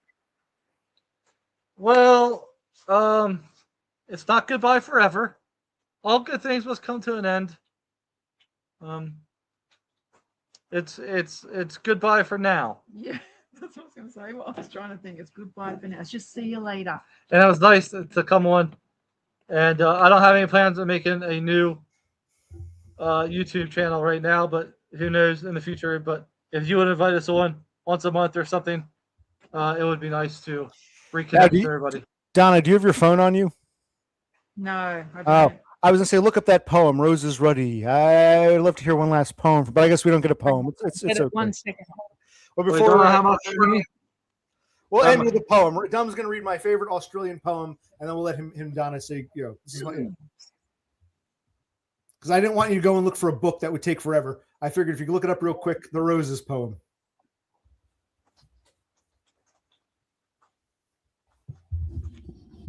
You forgot the poet's name. Okay. A Bunch of Roses, Banjo Patterson. Yeah.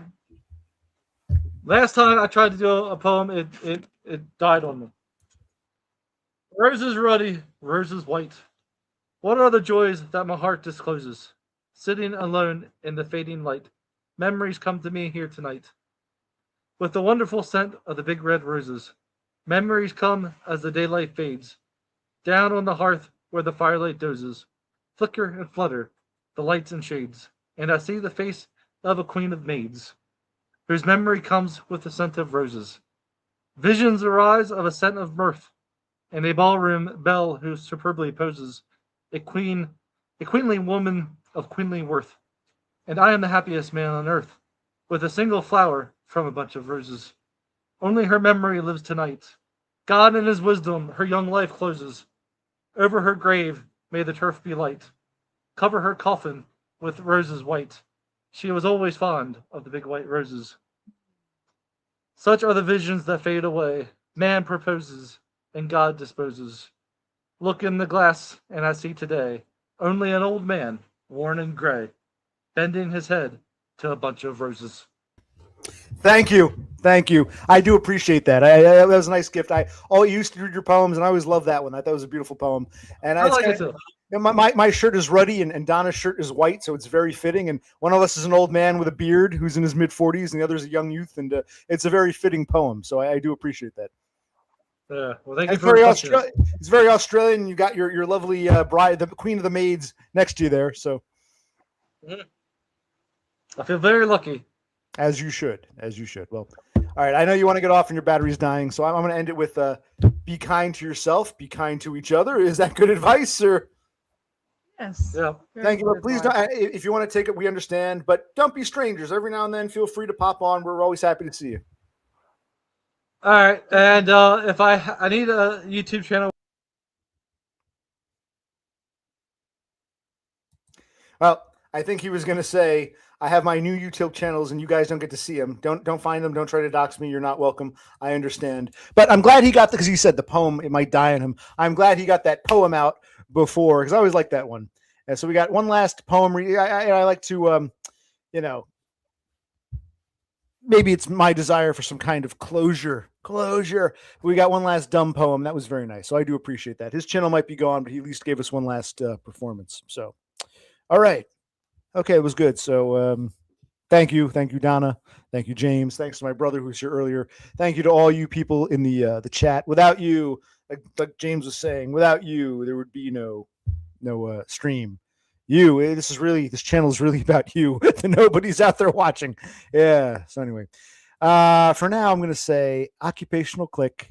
Be kind to yourself. Be kind to each other, and have a good night.